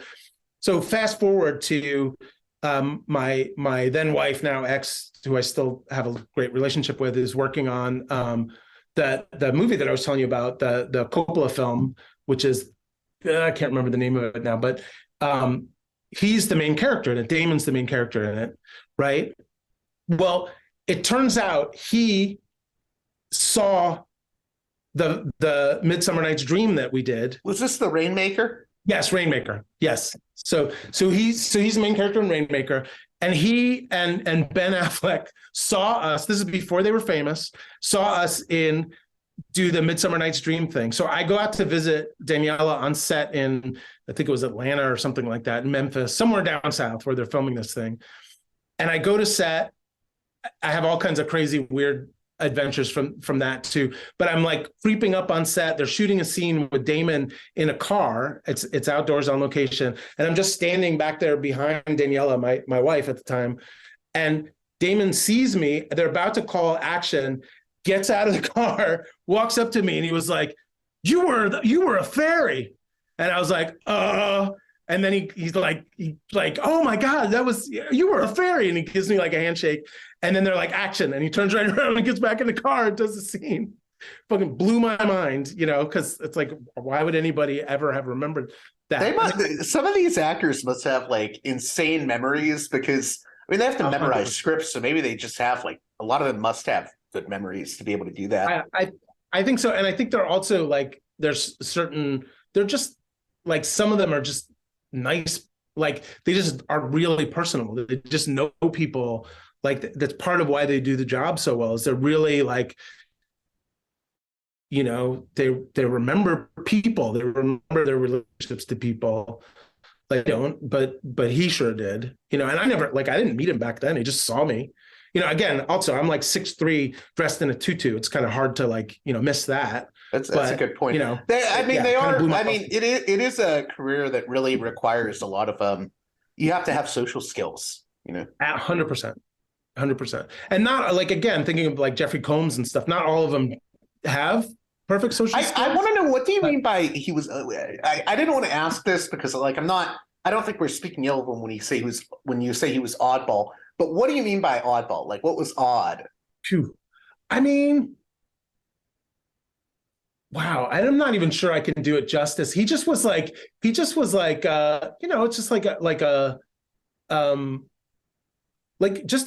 he was just an awkward person. Like he was like kind of fidgety, and he would like, stare at the ground, and, like now in hindsight, maybe he was on the spectrum. I don't really know. You know what I mean? I was just used to actors being like, either like, you all need to look at me. And that's, and it sounds like maybe he wasn't like super extrovert man. Yeah. That's right. Okay, so it's probably a combination of like awkwardness, introversion, and maybe a little bit of like neurodiversity or something like that. But he was like, when the camera was on him, he used all of that stuff perfectly. So I guess it's like the stuff you see in where he's the reanimator, you know what I mean? Like where he seems like intense and sort of like a little nuts. Like that's him sort of turned up a bunch. You know what I mean? Like the real Jeffrey Combs is like a nice guy, but a little bit like intense, a little bit like, like you wouldn't be surprised if he was like, reanimating dead tissue in his basement kind of thing. I've always heard that about another actor that's like that. It's like Brad Dourif. I've always heard Brad Dourif is like very like quiet and intense, and he's like getting into the role, and you're just like wondering like, wow, he's like really into this role. It's only going to be 10 minutes long, Yeah. I love him so much. He's such a fun actor. And I've never worked with him, but such a fun actor. I would kill to be on a set with Brad Dourif, because I will watch his movies, and there's this thing he does where he'll be giving a monologue and he'll start crying. And it's like, how does he do that? And it's not like they're putting the terror stuff on. Like, he's actually doing it. I'm like, how does he do that on command? Because he does it in almost every movie I see him in. I mean, it must be a joy to see some of these guys working in their like environment, Yeah, I mean, that's what I mean about Combs. Like, and also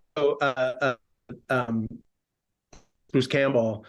Like, they're just so good at what they do. It's like so pleasurable to do it, like it's maybe it's blasphemy to say this, but him and Dune, like the original, the original Dune. Who in like, Dune? You cut out for a second. He plays the Mentat in Dune.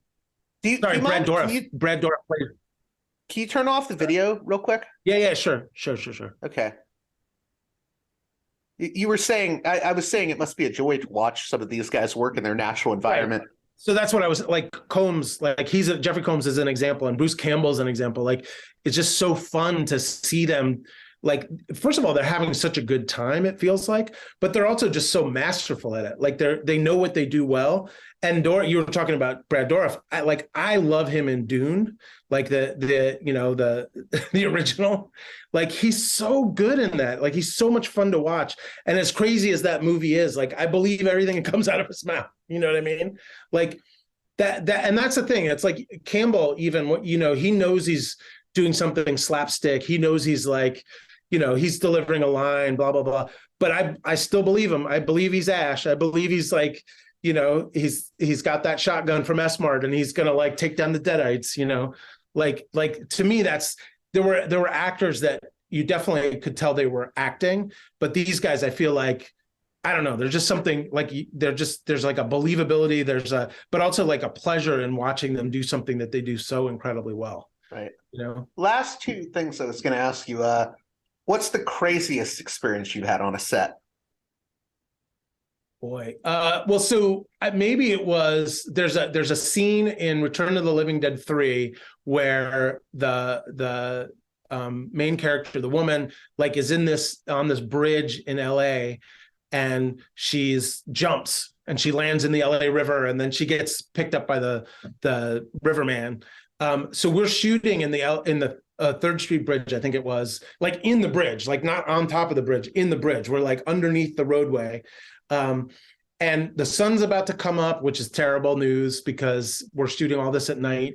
And I've got this crash test dummy that's dressed up like her that I'm supposed to throw off the bridge into the river, but I can't lose it because it's worth a huge amount of money. So I have like a cable that I'm desperately trying to tie to it, and I've got like ADs in my screaming at me like, sun's coming up.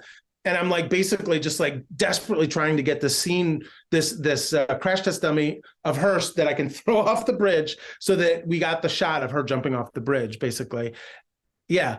And so it was like, there are other, so that's crazy just in terms of like the nature of being on a set and what you have to do. Like, you have to make a crash test dummy look, and those things weigh a ton. Like that's like 80 pounds, 90 pounds of crash test dummy, or whatever. And I've got to figure out a way to throw it over where I don't lose it, and it has to look like her enough. So that's like, and then the pressure of the sun coming up, all that's insane. Another one, like I think it was also Return. I had to run back to the props truck to get a bunch of rubber guns for the cops. So we have all these police, and there's a scene with them. Maybe it wasn't Return. I think it was Return. So we're in downtown LA, and I run back to the props truck, and I think I was a props assistant on that. I don't actually remember. Somehow I was responsible for going to the props truck. And then I'm running back to set with like shotguns, cop belts wrapped around me, and none of them are real. It's all rubber guns. And suddenly, the loudest noise I've ever heard in my entire life, and the brightest light I've ever heard in my seen, and there's a helicopter like right above me, and it's a cop helicopter, and they heard some report of some guy running around the streets of LA with guns, and who knows how close I came to getting shot. And then every film set has like a cop as part of the shoot when you're shooting on location. So suddenly I'm standing there like ready to shit myself, piss my pants. And then this motorcycle cop comes roaring around the corner and he's like waving his hands like, no, everything's fine. And then helicopter goes away. So those are sort of like, like one is like the craziness of the set and the shoot and what drives you.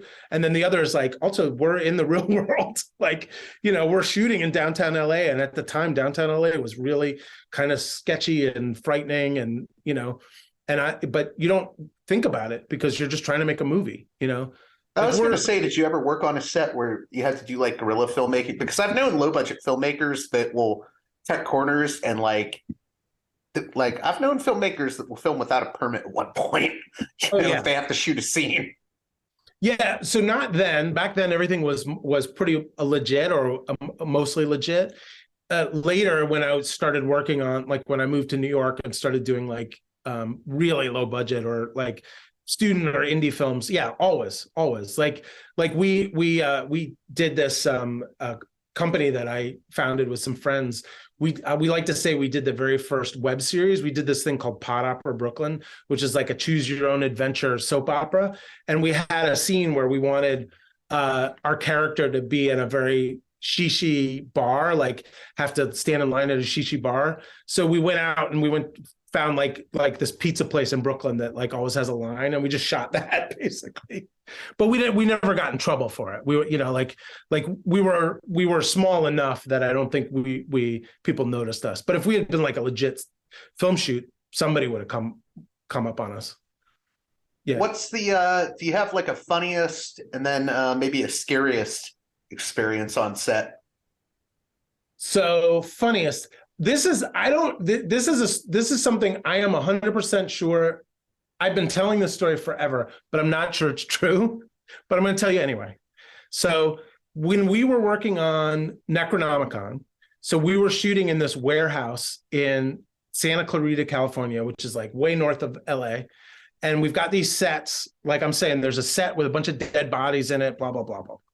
So we have a day off.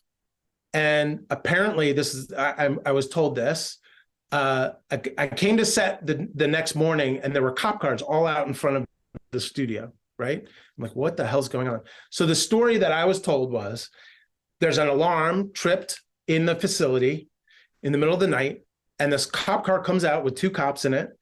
And they're like, what's happening here? And they go into the warehouse, and we had all of our like offices. So downstairs, the warehouse is where all the sets are. And upstairs, there were like these offices. And that's where like the wardrobe office was, or the makeup and office was, or an art department. We had an office up there. And the special effects team had an office up there too. And these cops are there with their like flashlights going through the dark. And one of them like is going through each of the rooms, like office, pops open a door, and there are literally dead bodies everywhere, like hanging from, hooks, like on the floor. And this guy, and again, is it real? I don't know. This guy like freaks the fuck out, runs out of the warehouse, throws up all over the the parking lot, like, and then his partner realizes what's going on, and it comes down and is like, it's a movie. So this like, Santa Clarita is not LA. It's like a small town. So this poor guy, like, I think thought he stumbled on like the next big, like serial murder scene or whatever, like a real horror movie. So to me, at the time, very funny. We thought that was hilarious. Fortunately, we got to keep shooting. And then what was the other one? Oh, the scariest.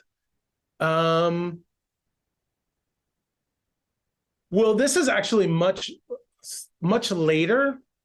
So I ended up writing a terrible movie, which you can find on Prime, called Ghost Club Spirits Never Die, which is about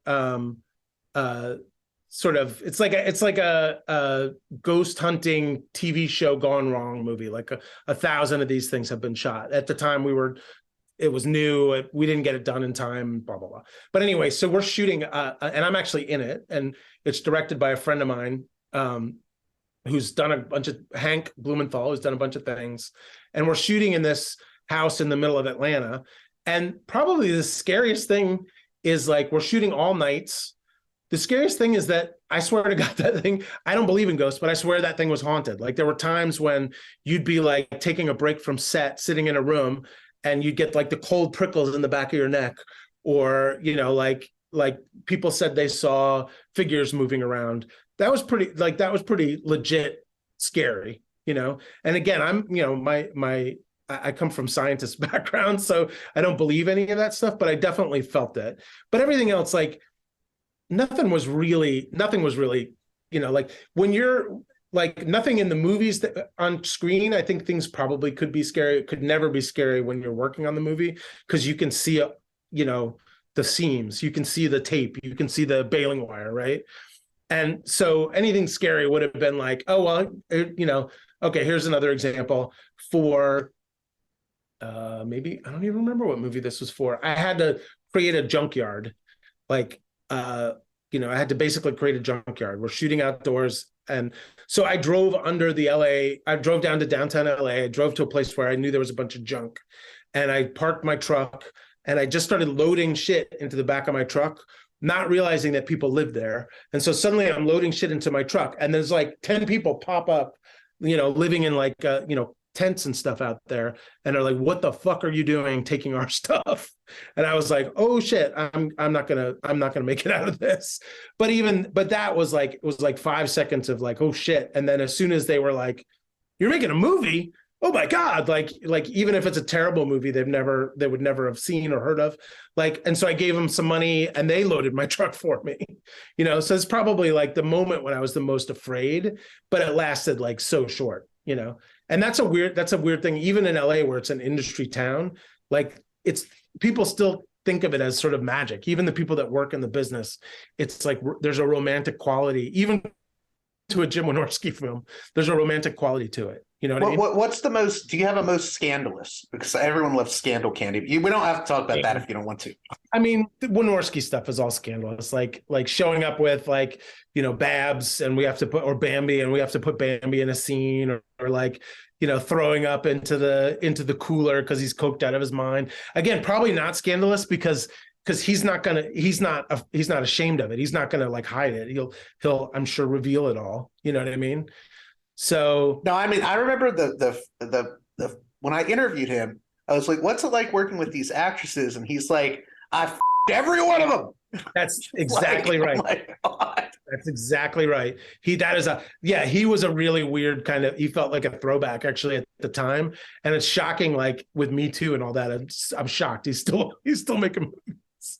But you know, yeah, I don't know. And then I don't know. There was like what's scandalous. I worked on VR Troopers, which is a Saban Entertainment. It's like Mighty Morphin Power Rangers, same kind of deal where you have this Japanese footage intercut with stuff that we shot here in the States, you know, like, you know, and I was there. So I was there when the OJ trial was happening, and like, you know, the what's her name, the not OJ's attorney, but the district attorney, Marsha Clarke, would like come to set and get tours of the not VR Troopers, but the Mighty Morphin Power Ranger set with her kid, you know, stuff like that. So there was, you know, always weird, sketchy shit going on. And then from that, I think maybe the woman in VR Troopers who played one of the main characters in VR Troopers ended up like in a relationship with Haim Saban. Yeah, I don't know. He was a scary dude. Like the Saban Entertainment. I don't want to speak ill of anybody, but it felt like dealing with the mafia when you were dealing with Saban. Like, oh, really? Yeah, he was like, he would roll up with like big Israeli dudes with like bulges in their suit jackets, and like, yeah, he was not on set very often, but you know, he was somebody that you respected out of fear, basically. Yeah. So that's I don't want to mess with this dude. Yeah, no, that's probably the most scandalous. And he ended up again like dating this. So he's probably in his 40s and dating this 20-something actor. You know, again, I don't know, and I don't know the backstory to any of that stuff. But you know, the fun scandal is Wynorski. Everything Wynorski did, outrageous, impossible to believe that anybody would be allowed to do it, and he gets away with it, and it's like kind of beautiful just because he's so direct and upfront about it. You know what I mean? Right. Like we all loved him, even, like love is a strong word. I appreciated him even as he's yelling me, like, get off my set, get out of my shot. Even as he's yelling and his temples, his like temples are throbbing and his veins are popping. Like it was still like, oh, Jim, It's all, he's like it's weird. He's a very affable and lovable dude, even when he's yelling over it. It's not like he's not scandalous in this like dark, brooding, like you're really put off by it. He's always scandalous in this like cantankerous way. Yeah. And he's kind of a clown too. Like he's like, you can't take him too seriously. Like he wasn't menacing. He was just a little nuts and a little like gonzo, Yeah, gonzo is the best way to put it. He's like a character in a Hunter S. Thompson story. 100%. Yeah. Well, we've been talking for about 2 hours. I don't want to keep I've already kept you way over time, but anything else you want to plug, or how people can if you're working on anything? Yeah, I mean, well, so I'm working on something with Joe, but I'll let him plug all that. So Joe Matheny, creator of Ong's Hat, among other things, like he's working on like something new and exciting, and I worked with him very closely on that, which is awesome, and I'm excited for it to come out. If you're in Brooklyn, come to Ocean Hill, Brooklyn, and come to the Delight Factory. You can find us on Instagram, Delight Factory NYC, or Facebook, although Facebook, But and we're always doing things like we have a monthly improvisational music making thing for people of all skill levels, including no skill in music. We have like a burlesque show coming up, there's all kinds of stuff happening. Yeah. So come check us out if you're in Brooklyn. Yeah. And Thanks again. Yeah. Thanks again, Jason Nunes. Super fun. I thank you for talking to me. I appreciate it. A special thanks to my $10 and above tier supporters on Patreon, who make this show possible with their generous donations. Producers' credits shout out to those supporters: Aaron, Jeremy, Matt, Big Bob's Beepers, James, Enoch, David, Sadad, Tristan, Bob, Eva, Miriam, West Bank Robbery Pod, B. Lund, Transnatural Perspectives Podcast, Dan, Nick, Elliot, Fabian, Tom, Arlen, Bo, Spartacus, James, G, Jamie, Will, JC, WV, Sutra, Orc, Catherine, Darko, Nathan, Holland, Dan, Mark, Chase, Olm, Gary, Emilia, Nick, Brace, Michael, and Brian. Please join those listeners in supporting me at the $10 and above tier of my Patreon page, patreon.com/Parallax Views, if you'd like your very own producer's credit on each and every edition of the program. Until next time, you've been listening to Parallax Views with Parallax Views to Parallax Views with Parallax Views. The way out is not simply to say, don't do it, just to prohibit. It's nothing else. If we don't do it, others will be doing it like crazy. So, we have to confront the problem. But no, basically, I know of the great anxieties, problems, new forms of control, but it's also new forms of freedom. This is why I always emphasize that internet and all this new digital stuff, it's a very ambiguous phenomenon, but it's the field of struggle. New forms of enslavement, but at the same time, new incredible forms of freedom. We have to accept the fight with no nostalgia for old, allegedly more authentic communities or whatever. I'm not afraid. I'm not afraid. I'm not afraid. I'm not afraid